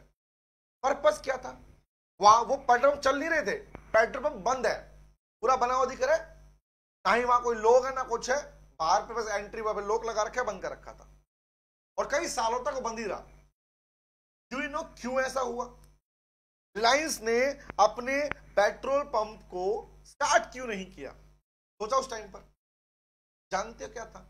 उसने कंपनी बनाई, उसने रिलायंस में एक सब्सिडरी कंपनी बनाई, बट इस कंपनी को एक्टिव नहीं किया, क्योंकि उसे पता है कल को आज ये जगह खाली पड़ी है, बट कल को आस पास में लोग बसेंगे, आबादी आएगी, हाईवेज की किनारे, मैक्सिमम इसने हाईवे किनारे लगाए जाने का, तो कल को यहां जब एरिया बढ़ेगा तो हमारी जमीन के रेट भी बढ़ेंगे और हमारा बिजनेस बढ़ेगा, हमारी गुडविल भी बढ़ेगी। क्वेश्चन इज, ऐसी कंपनीज जो एक्टिवली कोई पार्ट आज काम नहीं कर रही है, बट फ्यूचर के प्रोजेक्ट के लिए या अपनी गुडविल को मेंटेन, गुडविल का मतलब क्या है? एग्जांपल के लिए आज मैं बोलूं कि रिलायंस तो आज से 10 साल पहले ही पेट्रोल पंप लगा चुका, पर उसने 8 साल के बाद चालू किया, तो क्या बोलोगे कि petrol pump, Reliance petrol pump company कब से है? आज से है क्या? 10 साल पुरानी कंपनी, कितनी पुरानी कंपनी है। बस मैं क्या बोल रहा हूँ, रीजन। तो वर्ड लिखो कौन सी है, the next word is call, यहीं लिख देता हूं मैंने, यहीं पे बना लो, स्मॉल कंपनी यहीं बनाओ, कौन सी? बोलो बोलो कौन सी? बोला सर गवर्नमेंट या इनएक्टिव कंपनी। गवर्नमेंट, गवर्नमेंट या इनएक्टिव कंपनी, जो एक्टिव नहीं है। गवर्नमेंट या, बस यहां पे भी क्वेश्चन है गवर्नमेंट क्या और इनएक्टिव क्या, ध्यान से बात को। तो दो बात सुनना, पहली बात तो ऐसी भी कंपनी जिसका रजिस्ट्रेशन तो हुआ, मतलब कंपनी जिसका रजिस्ट्रेशन तो हुआ, रजिस्टर्ड तो की गई, इसका रजिस्ट्रेशन तो हुआ, बट किसके लिए हुआ? For future project. फ्यूचर में कोई काम तुम करने वाले हो तो तुमने कंपनी आज ही बना दी, आज नहीं करने वाले, बट तुम्हें पता करूंगा काम, तो फ्यूचर के किसी काम के लिए तुमने कंपनी आज ही बना दी, ताकि किस लिए बना दी? ताकि तुम्हारे पास में एसेट्स खड़ी हो जाए और intellectual property which means goodwill, copyright, trademark, patent, ये वाली बात कर रहा हूं। तुमने कंपनी आज ही बना दी, किसके लिए? फ्यूचर प्रोजेक्ट के लिए। और दूसरा बात क्या बोल रहा हूं, सर कंपनी तो बनाई किसके लिए? टू होल्ड, लिखो, या फिर to hold intellectual property. Intellectual क्या होता है सर? इंटेलेक्चुअल क्या होता है? तुम बताओगे मेरे को क्या होता है? मैंने बोला भी आप लोगों को, what is the meaning of intellectual property, किसको बोलते हैं बेटा? सर जो दिखाई ना दे, गुडविल, कॉपीराइट, पेटेंट, ट्रेडमार्क, ये क्या है? Intellectual property. इसके लिए बना दी गई। अब ऐसी कंपनी क्या बोलते हो? ऐसी कंपनियों को बोलते हैं हम डोरमेंट कंपनी। बट एक वर्ड और भी तो आया, इनएक्टिव कंपनी क्या है फिर? बोला भैया लिखो, there is no significant transaction, और ना ही इन कंपनी में कोई सिग्निफिकेंट फाइनेंशियल ट्रांजैक्शन हुई, फाइनेंशियल लेन देन नहीं हुआ। मतलब जब काम ही नहीं हुआ, जब काम ही नहीं हुआ तो पैसे का लेन देन कहां से होगा? वो भी कब से? बोला from the 2 financial year, from the previous, लो कब तक? From previous 2 financial year, FY लिख दो। पिछले 2 फाइनेंशियल ईयर से जिन कंपनीज के अंदर कोई लेन देन नहीं है, रिमेंबर, कोई P&L नहीं, कुछ नहीं बन रहा भाई, कोई खर्चा ही नहीं है, कोई इनकम भी नहीं, तो ऐसी कंपनी को इनएक्टिव कंपनी कहते हैं। लेकिन इनएक्टिव कंपनी के लिए आपको ROC से स्टेटस लेना पड़ता है, बताना पड़ता है, ये नहीं कि कंपनी खोल के बैठ गए हो, ओके हमारी कंपनी नहीं है, खड़े हो चुपचाप, नहीं, बताना पड़ेगा ROC को, भाई हमने कंपनी बनाई है, फ्यूचर के प्रोजेक्ट के लिए बनाई है, आज गुडविल मेंटेन हो रही है हमारी, ओके, ये कंपनी में कोई ट्रांजेक्शन अभी नहीं हो रही है, बट फ्यूचर में काम करेंगे तो इसमें हम चीज करेंगे। तो इससे क्या हुआ? एक क्लैरिटी रही, ये नहीं होगा तुमने दिखावे के लिए कंपनी बनाई, तुम्हारी फ्रॉड कंपनी बनाई, ऐसा नहीं हो रहा, ठीक है? एग्जैक्टली बेटा, है ना? क्रिएशन ह्यूमन माइंड, हाँ दिमाग लगा रहे हैं, एग्जैक्ट। तो इसको बोलते हैं बेटा, क्या बोलते हैं? गवर्नमेंट या inactive company. But the point again here, एक पॉइंट और भी है इसमें, कौन सा? कि ऐसी कंपनीज बोल दिया ना मैंने, के लिए आपको रजिस्ट्रार को, रजिस्ट्रार कौन है? हमारी क्लास में हम क्या बोलते हैं, पढ़ के आए हो बेटा, पूरी क्लास बताया, रजिस्ट्रार क्या बोलते हैं? आंटी। ये नाम हमने ही निकाला था बेटा इसका, ROC को हम आंटी कहते हैं। तो हमारी प्यारी आंटी से आपको गवर्नमेंट कंपनी का स्टेटस लेना पड़ेगा, बताकर देख भैया कंपनी काम नहीं कर रही, इनएक्टिव तो है, बट फ्यूचर में हम काम करेंगे, ये हमने बना रखी। क्लियर गाइस, समझ में आ गया? चले आगे आता हूं। ये पूरा पार्ट मैंने क्लास में पढ़ा रखा है कि क्या होता है ट्रांजेक्शन, क्या मतलब होता है, पूरा आप कर चुके हो। चलें आगे बढ़े। तो finally this part is over. अब आता है हमारे एडवांस प्रोविजन का नंबर। तो बताओ क्या यहां तक चार्ट नोट बना लिया आप लोगों ने? क्या यहां तक का चार्ट आप लोगों का बन चुका है? बताओ भैया, बोलो बोलो, यहां तक चार्ट बन चुका? बता दो। और नलायको, क्लास में आते सबसे पहले काम तो प्यार तो दिखा दे करो। तुम्हारा प्यार कहां से दिखेगा? तो तुम्हारा प्यार दिखता है इस अंगूठे से। कि ऐसा कुछ अंगूठे वाला बटन तुम्हें यूट्यूब पे दिख रहा होगा, है ना? उसको ऐसे खींच खींच के मारोगे ना, एक बार ही मारना है ना। हाँ, तो प्यार दिखाता है वो। यस, या दिल बन के आता है मेरे पास में सामने से। यस सही है। आगे बढ़ू, चले आओ बात कर ली जाए ओपीसी के बारे में। Let's move to the most important category. अच्छी बात सुनना चाहोगे? अच्छी बात यह है कि तुम्हारे फाइनल में भी ओपीसी भी है, सेक्शन 8 भी, दोनों है। और जो एडवांस प्रोविजन तुम्हें यहां दिए गए हैं वो वहां पर भी मिलने वाले हैं। अच्छी बात तो ये भी हो गया। ओके, मतलब सिर्फ इंटर में ही फाइनल का जजमेंट मिल रहा है कि क्या क्या पढ़ने वाले हैं। चेंज हो जाएगा? चेंज नहीं होगा, डिट्टो सेम जो यहां पढ़ा रहा हूं, ditto same. Even lifting of corporate wealth, ditto same. Feature ditto same. जो तुम यहां सीख रहे हो, जो तुमने क्लासेस में पढ़ लिया है, पेड क्लास वाली बात कर रहा हूं मैं, और जो चार्ट बना रहे हो डिट्टो सेम। समझ रहे हो? पर फर्क इतना ही है, फाइनल में तुम्हारे पर टाइम कम होता है, इसलिए मैं चार्ट बुक तुम्हें पहले देता हूं। ये दिख रहा है चार्ट बुक? ये चार्ट बुक तुम्हें पहले से बना के देता हूं फाइनल के अंदर में। इंटर में तुम्हें बनवा रहा हूं, बस इतना ही फर्क है, डिफरेंस है खाली, है ना? हाँ चलो ओके, आ जाओ। तो नेक्स्ट हेडिंग बनाओ, वन पर्सन कंपनी। कौन है ये? इसका नाम है वन पर्सन कंपनी। मैं अकेला ही काफी हूं। कौन है ये? वही व्यक्ति है, वन पर्सन कंपनी। तो भाई लोगों सुन लो, ओपीसी और सेक्शन 8 ढंग से समझ के करके जाना। क्यों? एग्जाम में इसके ऊपर बड़ा क्वेश्चन मिल सकता है और बहुत चांसेस होते हैं। Thank you very much, this is for you, this is for you also. Okay, तो OPC that is called one person company, OPC. OPC, अब सुनो भाई, नाम से क्लियर है, बातें करते रहो, चार्ट बनाते रहो भाई, ठीक है? बातें करते, हम तो बातों नहीं है। चलो, my question is, one person company किसे कहा जाता है? कौन कौन से प्रोविजन इसके ऊपर है? मेंबर्स की बातें आप लोग करते हो, नॉमिनी की बात आप लोग करते हो, एग्जाम में क्वेश्चन मिलता है इसके ऊपर। अब बात सुनो क्या है। Let me tell you guys, सुनो ध्यान से बात को। मेरा पहला प्रश्न, नाम है वन पर्सन कंपनी, तो मेंबर कितने होंगे?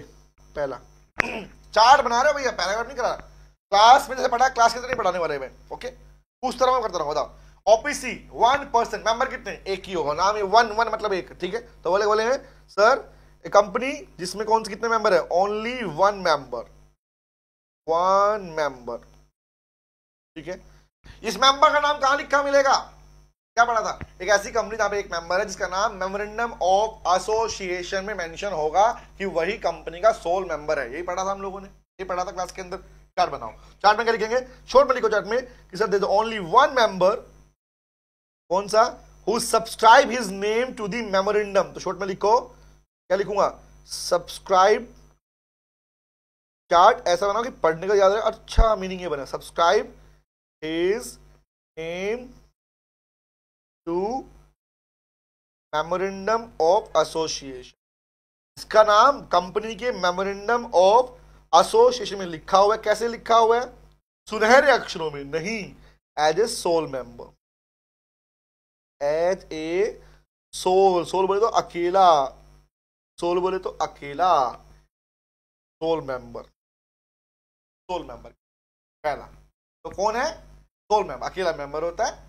एमओए में नाम लिखा हुआ है इसका। दूसरी बात, और इसने सब्सक्राइब किया एमओए को। मतलब क्या हुआ? कैन यू प्लीज बताना what is subscribe to MOA का मतलब क्या हुआ? क्या पढ़ा था भाई? बताना, टेल मी, बताओ। वंकार, नव्या, एमओए सर, बट मतलब क्या हुआ इसका? रश्मिता ने लिख भी दिया, बताओ मुझे। सब्सक्राइब टू एमओए का मतलब क्या है भैया? ये अकेला व्यक्ति सब्सक्राइबर है, किसी ने पैसा लगाया है। कंपनी का अंदर पैसा कहां से आया? यही लेके आया, इसलिए बड़ा है सब्सक्राइब टू दी एमओए। मतलब मेमोरेंडम में जो सब्सक्रिप्शन क्लॉज बनेगा उसमें इसका नाम लिखा गया है। Is it clear? Very good Tulsi, इसको सिग्नेटरी भी कहेंगे। बहुत बढ़िया बेटा, शाबाश जियो मेरे लाल। अब खुशी मिल रही है मेरे को कि तुम जो क्लासेस कवर कर रहे हो, पढ़ रहे हो। तुलसी पेट बच्ची है हमारी, हाँ, ये ढंग समझ में आ रहा है तुमको। Very good. आओ अगला पार्ट, दूसरा प्रश्न। 1% कंपनी में क्या नॉमिनी को अपॉइंट करना जरूरी है? क्या नॉमिनी होना चाहिए? अब कल को मान लो एक अकेला व्यक्ति है, मर गया तो, पागल हो गया तो, बताओ, टेल मी। मर गया है, पागल हो गया तो जरूरी है? एग्जैक्टली। तो लिखो number 2, appointment of nominee is mandatory. Appointment of nominee, इसकी चॉइस नहीं है, इसे अपॉइंट करना ही पड़ेगा नॉमिनी को। अपॉइंटमेंट ऑफ नॉमिनी क्या है बेटा? Is mandatory. यही पढ़ा था? हाँ यही पढ़ा था। ये मैंडेटरी पार्ट है, मतलब चॉइस नहीं है, नहीं है, मैंडेटरी है। और क्या इस नॉमिनी का नाम भी एमओए में लिखा जाएगा? हाँ, कहां लिखा जाएगा? मैं पढ़ रहा हूं, मैं लिख रहा हूं, चार्ट बना रहा हूं, ठीक है? सुनते रहना, चलते रहो और पूछता रहूंगा, ठीक है? तुम लिखते रहना मुझे। मैंडेटरी कहां है, कहां मिलेगा सर? इसका नेम भी कहां मिलेगा? Name of nominee. Name of nominee कहां होगा? To be stated in MOA. Stated in MOA. तो एमओए में कहां मिलेगा बेटा? कौन से क्लोज में मिलेगा? Tell me. नॉमिनी का नाम कौन से क्लोज में मिलता है? किसमें? Nomination clause. Very good. किसमें? Under the nomination clause. Under, किसे मिलेगा? Under the nomination clause. Nomination clause. तो भैया अगर नॉमिनेशन क्लॉज में इसका नाम मिलेगा तो वो कौन सा फॉर्म है? जब नॉमिनी की बात चले तो बात पूरी करते हैं ना। वो कौन सा फॉर्म है जिसमें नॉमिनेशन क्लॉज फिल किया जाता है? मतलब कौन सा फॉर्म है जब आप कहते हैं नॉमिनेशन फॉर्म? कौन सा फॉर्म है? इनकॉर्पोरेशन के टाइम पर कौन सा फॉर्म है सर? उसको हम कहते हैं INC2, INC, incorporation form number 2। तो पहला क्वेश्चन क्या आया? ओपीसी है कौन? अकेला मेंबर। नॉमिनी का अपॉइंट करना जरूरी है? बोला हाँ बहुत जरूरी है। कल को मर गया तो मैंडेटरी है। क्यों मैंडेटरी है ये भी लिख लो। मैंडेटरी है कब बेटा? In case of death. In case of death, अगर मर गया तो। केस ऑफ डेथ और इंसॉल्वेंसी। और याद करो इस बार वाले टेस्ट पे क्वेश्चन दिया था मैंने आपको, इस वाला पार्ट बताना। इस बार टेस्ट में क्वेश्चन दिया था मैंने डेथ वाला, डेथ इंसॉल्वेंसी वाला पार्ट। जो आप पूछा गया था किस किस पार्ट में है डेथ और इंसॉल्वेंसी किसकी? Of sole member. अगर मर गया तो क्या होगा? Of sole member. अगर सोल मेंबर मर गया या इंसॉल्वेंट हो गया तो उस केस में लिखो the nominee will become the member. तो यही nominee will become the member. यही नॉमिनी बाद में क्या बन जाएगा बेटा? Become the member of the company. Note कर लो इसको, become the member of the company. याद है? हाँ, इसीलिए नॉमिनी बनाया जाता है।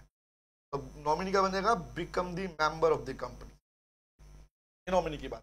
चलो आगे बढ़े, अभी खत्म चल रहा है भाई, तो इसके एडवांस प्रोविजन चालू होंगे बेटा। तो फर्स्ट पार्ट क्या है? 1 मेंबर 1 नॉमिनी। नॉमिनी का नाम कहां मिलेगा? एमओए में मिलेगा। याद करते रहो, कहां मिलेगा? एमओए में मिलेगा। एमओए में कहां मिलेगा? नॉमिनेशन क्लॉज में मिलेगा। कौन सा फॉर्म भरता है? INC2, जो कि बेसिकली किसी भी कंपनी में अगर नॉमिनेशन की रिक्वायरमेंट है वो किसमें होती है? नॉमिनेशन क्लॉज किसी और कंपनी में होता है नहीं, इसमें अंदर ही होता है, ठीक है?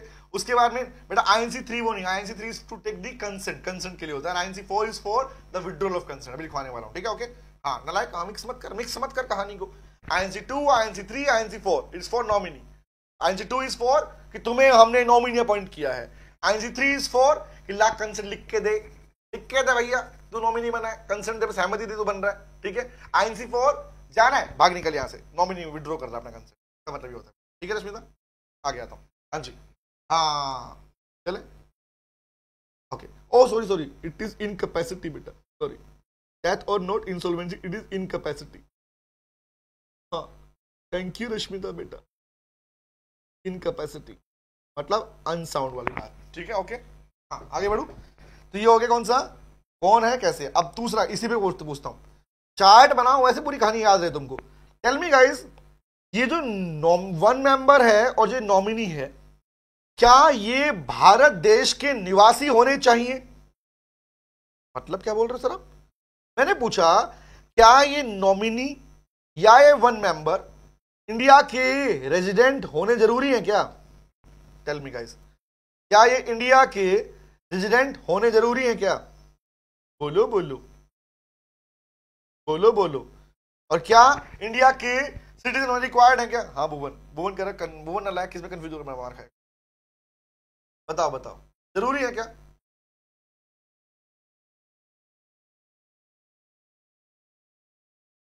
यस, तो लिखो नंबर 1 पहला, बोथ कौन, member as well as nominee. दोनों लिखता, दोनों के लिखता हूं। पहली कंडीशन तो क्या है, क्या होनी चाहिए? Number 1 must be resident of India, must be resident of India. और एक बात जान लो बेटा, आप टैक्स जब पढ़ते हो तो टैक्स में आप पढ़ते हो, कितना पढ़ते हो? As per the residential status a person being will be termed as resident of India. कितने दिन बिताने पड़ते हैं उसको एज पर टैक्सेशन में? टेल मी, बोलो बोलो बोलो, कितने दिन बिताने पड़ेंगे? 180 द प्रीवियस ईयर लिखा। But as in the Companies Act this particular time period will be 120 days, ध्यान रखना 120 दिन। ठीक है, कितना बेटा? जिसका हमारे भारत देश में क्या हो, इकोनॉमिक इंटरेस्ट हो। दूसरा वर्ड कौन है? व्यक्ति जिसका एक देश के अंदर क्या हो, who is having economic interest, who is having economic interest, मतलब यहीं से कमा रहा है, यहीं खा रहा है, यहीं खर्चा कर रहा है। रिमेंबर। और दूसरी इंडिकेशन कौन सी है sir? Stage for not less than, मतलब more than, I can use the word at least 120, at least 120 days in the previous year, in the previous year। इन दोनों के लिए मैंडेटरी है भैया कि आप इंडिया के रेजिडेंट होने चाहिए, मैंडेटरी पार्ट है। हाँ, बलवंत कह रहा सेकंड कंडीशन, सेकंड इसके लिए है, उस पर कंपनी में वही फॉलो करोगे आप लोग।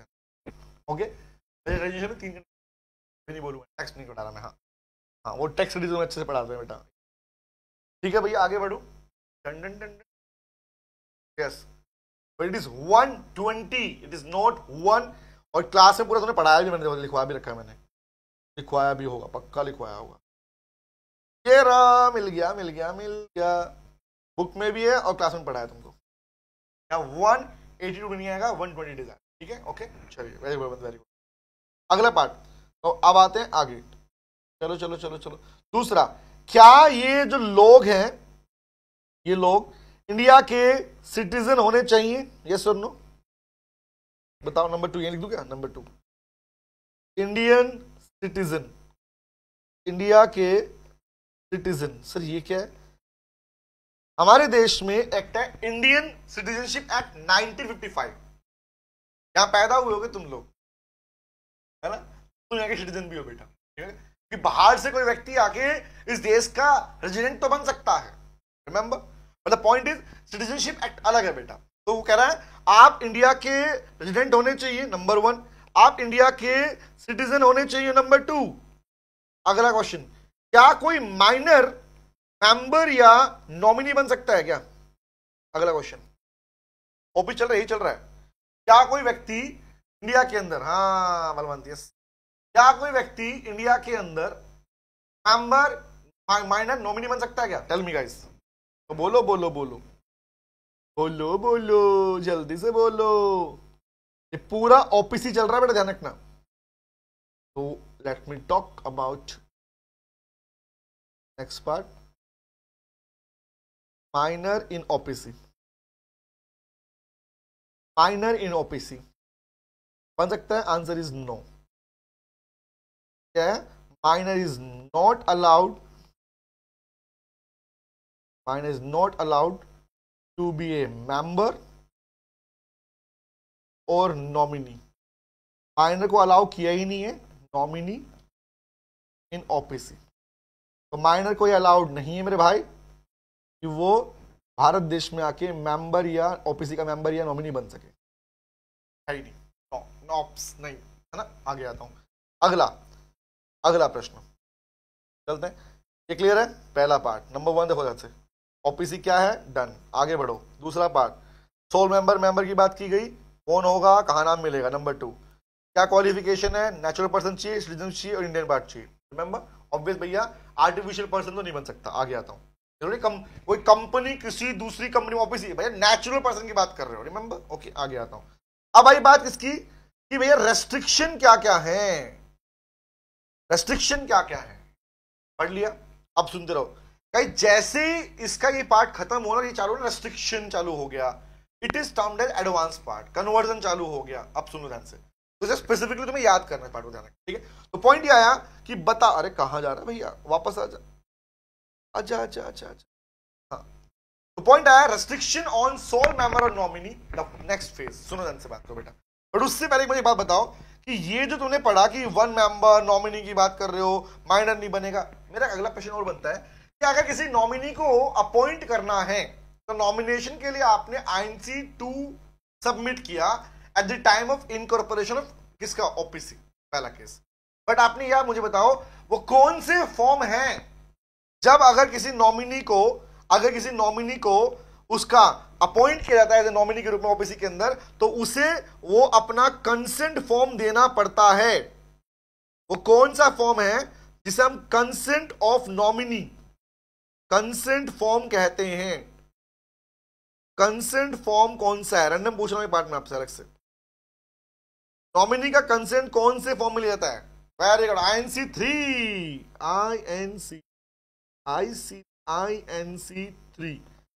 INC 3 is for to take the consent of nominee.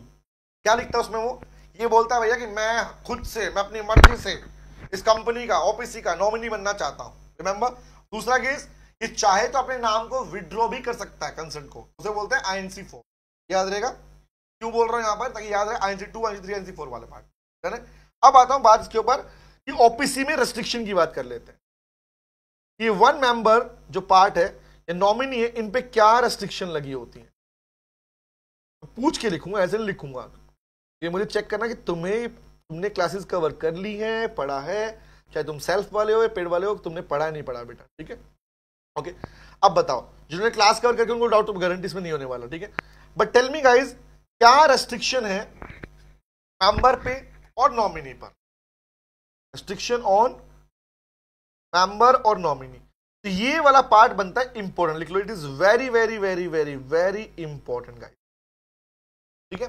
तो फर्स्ट है restriction or member of OPC, and why you're using the word member, that simply means you're talking about a sole member, okay.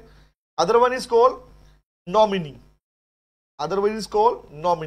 तो चाहे तुम member की बात कर रहे हो या तुम बात कर रहे हो नॉमिनी की, इन दोनों पर क्या रेस्ट्रिक्शंस हैं, क्या रेस्ट्रिक्शन है। मेरा पहला क्वेश्चन, क्या एक सेम व्यक्ति एक से ज्यादा ओपीसी के अंदर 1% कंपनी के अंदर मेंबर या नॉमिनी हो सकता है? Tell me guys.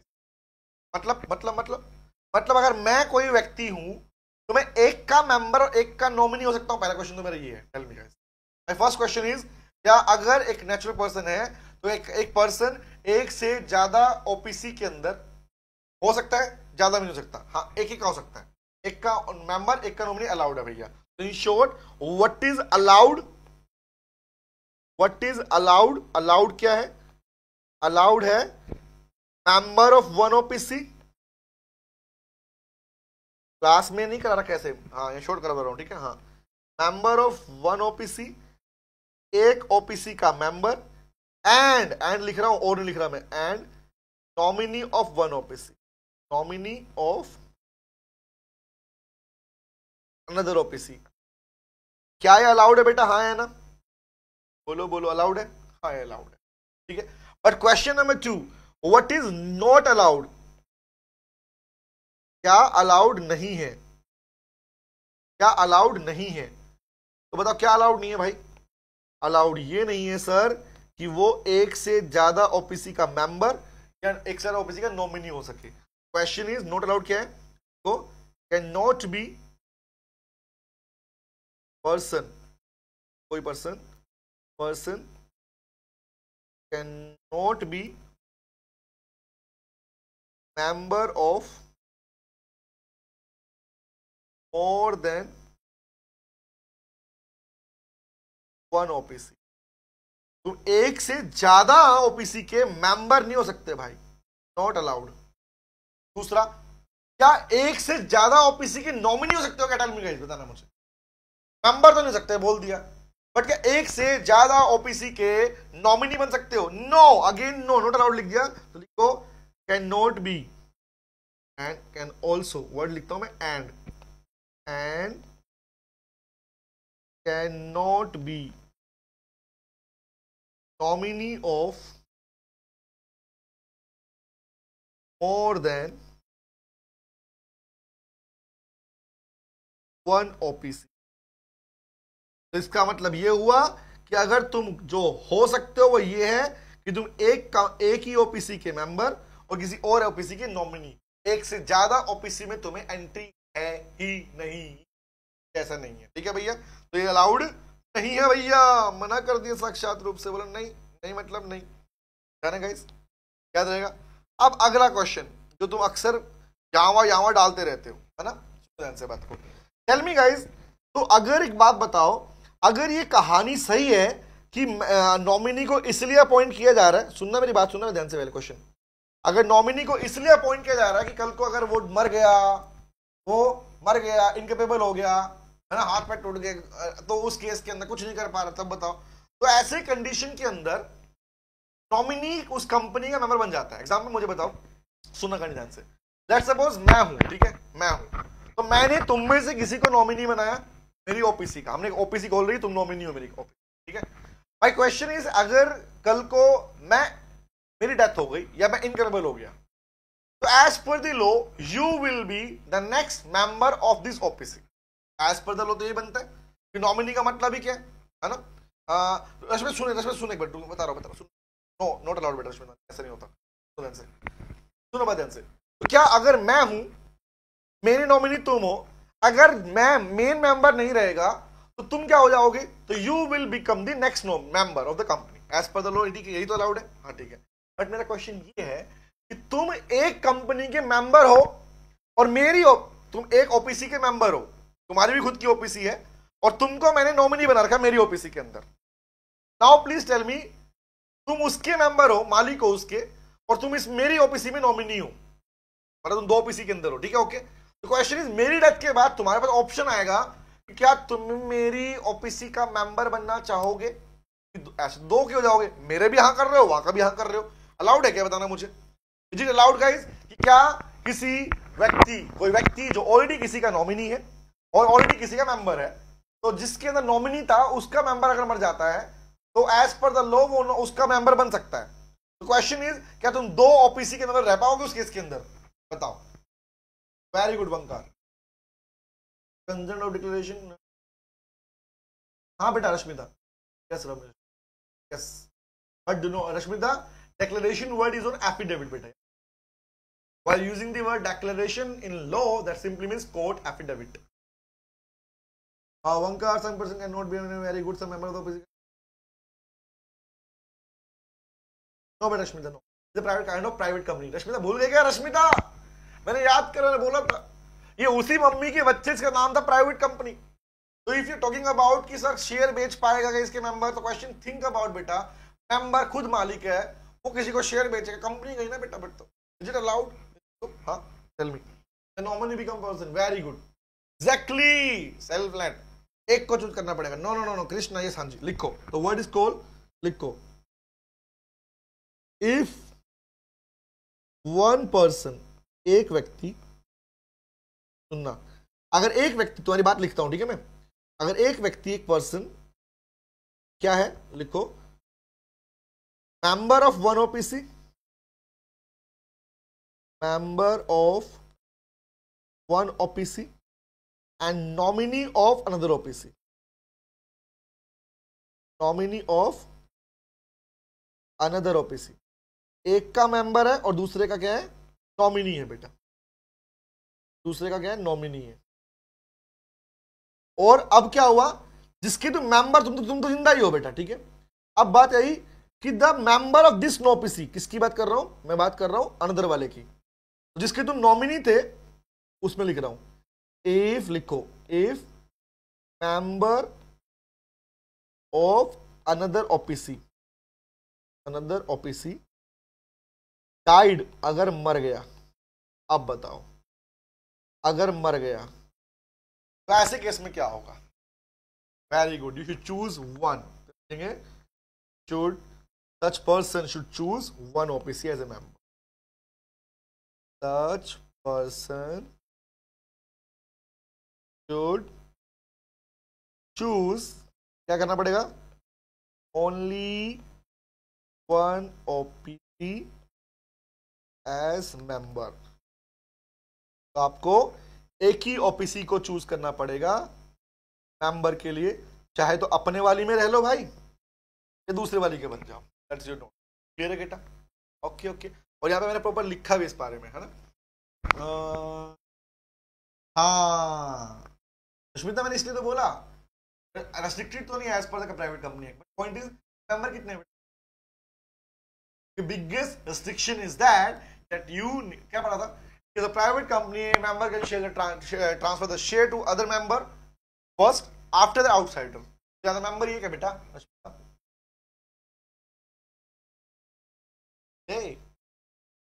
हाँ बोलो बोलो, ठीक है। अश्विन कॉमन प्रैक्टिकल सोच के देख बेटा, अगर मैं, मेरी कंपनी है, मैं ही मालिक हूं, एक ही मेंबर हूं, मैं ही सब्सक्राइबर हूं, तुम ये बोल रहे हो कि मैंने अपने शेयर किसी को बेच दिए, मतलब कंपनी बेच रहा हूं बेटा, इन शॉर्ट तो समझ, बी प्रैक्टिकल इन दिस। मैं अगर मैं कहूं अश्विन काम करो, मेरे शेयर तुम खरीद लो, तो what is this, I am selling my ownership है। समझ में क्या बोलना चाह रहा हूं, यहां वो तो प्रोविजन अप्लाई नहीं होगा ना कि ट्रांसफर रिस्ट्रिक्टेड है लेकिन बेच सकते हो आउटसाइडर को, मेंबर है ही नहीं ना। अदर कंपनी में, प्राइवेट कंपनी में बाकी मेंबर से पूछना पड़ता है as per the restriction of articles of, है ना, लिखा हुआ है, ये पढ़ा था। पर यहाँ पे तो मेंबर ही है कि बेटा, यही है, समझ में आया? ओके, क्या ज्यादा क्लियर है? बोलो बोलो बोलो। तो 11 टाइम बड़ा जल्दी बीतता भाई, क्या करे। तो गाइस समझना, एक से ज्यादा नहीं बन सकते, पढ़ चुके हो। एक का बन गया, दूसरे का नहीं बन सकते, हाँ। एक ओपीसी को चूज करना पड़ेगा, कब, ये सुनो, कितने, विद इन 180 डेज। समय है 180 दिन में तुम्हें इस बात का निर्धारण करना होगा कि तुम्हें किसी एक ओपीसी का पार्ट रहना है।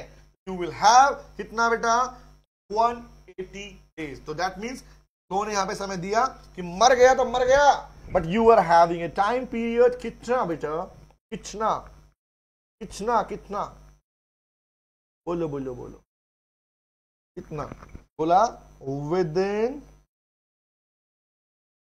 180 डेज, 180 दिन में। सर क्या एग्जाम में ऐसे क्वेश्चन के ऊपर ही एमसीक्यू बनते हैं?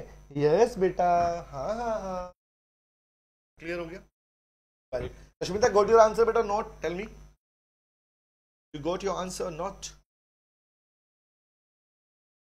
बलवंत, वेरी गुड बेटा। एक बात और सीखो Balwant, when somebody is writing the word days or somewhere it is writing the word months, 6 months 180 days, दोनों में डिफरेंस है। मंथ्स का पार्ट चल रहा है आपके कैलेंडर वाले पार्ट पे, बट डेज में आपके पास वर्किंग डेज कौन से हैं, हॉलिडे वाले पार्ट कौन से, ये भी चीजें काम। ओके, तो एक्टिव वर्किंग डेज की हम बात कर रहे हो। ओके बेटा, ओके ओके ओके, ठीक है। तो आई थिंक आज हमारा क्लास यहां तक ही हो पाएगा बेटा, इट्स 11 टुडे। तो मुझे लगता है मुझे सेशन बढ़ा देना चाहिए तुम्हारे शायद। ओके, और मुझे एक बात प्लीज रिप्लाई करना, मुझे तुमसे, तुम लोगों को जानना है, क्या जो स्पीड हम अभी हम अपने चार्ट बुक में मेंटेन कर रहे हैं, क्या इतना ही रखें या इसको इंक्रीज कर दें बेटा? क्या चार्ट मेकिंग स्पीड को बढ़ा दें, या are you comfortable with the same speed? हाँ, स्टडी मैथमेटिक्स 82 नहीं 180, चल ठीक कर ले उसको, तो ठीक कर ले, करेक्ट ही है। हाँ, बलवंत कह रहा है, तुम प्लीज रिप्लाई करो मुझे, क्या इसको इंक्रीज कर दे स्पीड को, क्योंकि मुझे लग रहा है और स्पीड, आई फील दिस। ये ना हो कि तुम्हें मतलब कि तुम्हारी क्लैरिटी ना मिले। क्लैरिटी मिल जाएगी ना, कुछ कर रहे नहीं होगा, थोड़ा इंक्रीज। तो आई एक काम करता हूँ, फुल स्पीड में नहीं जाऊंगा, okay, I will increase the moderate speed in the next from this next session. थोड़ा सा स्पीड को बढ़ाएंगे हम हल्का सा, अब थोड़ा सा ना, क्योंकि जल्दी जल्दी चैट खत्म करना है, समझ गए। तो मैं मान के चल रहा हूँ वैसे भी कि तुमने पूरी क्लास कवर करके तुम्हारे पेड बच्चे प्रॉपरली, और जो बच्चे सेल्फ स्टडी कर रहे हैं वो वाले, आई अंडरस्टैंड कि ये पार्ट तुम पढ़ के आए हो। या काम क्या करो, कौन सा सेशन किस पार्ट पे होने वाला नेक्स्ट क्लास का, उस पार्ट को पहले कवर कर लिया करो, ताकि तुम्हारे चार्ट पिंग थोड़ा स्पीडली चले, डाउट ना निकल गया तुम्हारे पास, ठीक है। हाँ 1.5 कर देंगे बेटा, वही सोच रहा हूँ बेटा, 2x नहीं करेंगे, will be on 1.5x, okay, ठीक है गाइस। तो आज भी पार्ट हमारा अभी रह गया, तो इसे हम नेक्स्ट सेशन में ही खत्म करेंगे, बट यहाँ तक हमारा खत्म हो चुका है।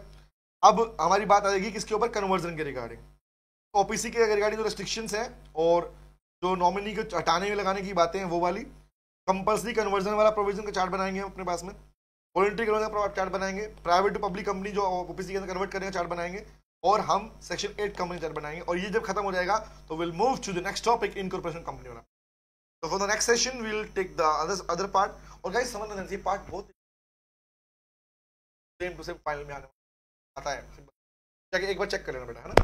ओके, आई विल ट्राई कि मैं सेशन की डेज बढ़ा दूं, but as for you choice, आपकी चॉइस करते हैं, okay. Thank you very much guys. In the next session, अगले सेशन में ओपीसी की कन्वर्जन की बात करेंगे, प्राइवेट कंपनी से ओपीसी में कन्वर्ट करने की बात चार्ट बनाएंगे, बाद में चार्ट बनाएंगे, स्पीड थोड़ी बढ़ेगी हमारे पास नेक्स्ट सेशन में, ध्यान रखना, इसलिए रेडी होके आना, नोटबुक लेके आना अपने पास में। और हम बात करें सेशन 8 कंपनी के बारे में बात करेंगे, जहां पे लाइसेंस की बात करेंगे, अप्रूव कैसे अप्लाई करना होता है, रेस्ट्रिक्शन क्या क्या लगा रखी है, रिजेक्शन कैसे होता है, और लाइसेंस को खत्म कौन कर सकता है, कैसे कर सकता है, और कॉन्ट्रावेंशन में क्या पार्ट है, ये पढ़ने वाले, और साथ साथ में पढ़ेंगे इन कंपनी वाला। Thank you very much, thank you thank you thank you thank you thank you thank you thank you. गाना गाओ कौन सा, बाय बाय ओ टाटा सी यू अगेन, ओ कब, कल फिर मिलेंगे तेरे मेरे नैन, बाय बेटा क्या। और अगर सेशन अच्छा लगा हो तो तुम्हें अंगूठे का निशान दिख रहा है, उसे तोड़ दो, मोड़ दो, कुछ भी करो, दबा दो उसको, ठीक है। Bye guys, take care, bye bye.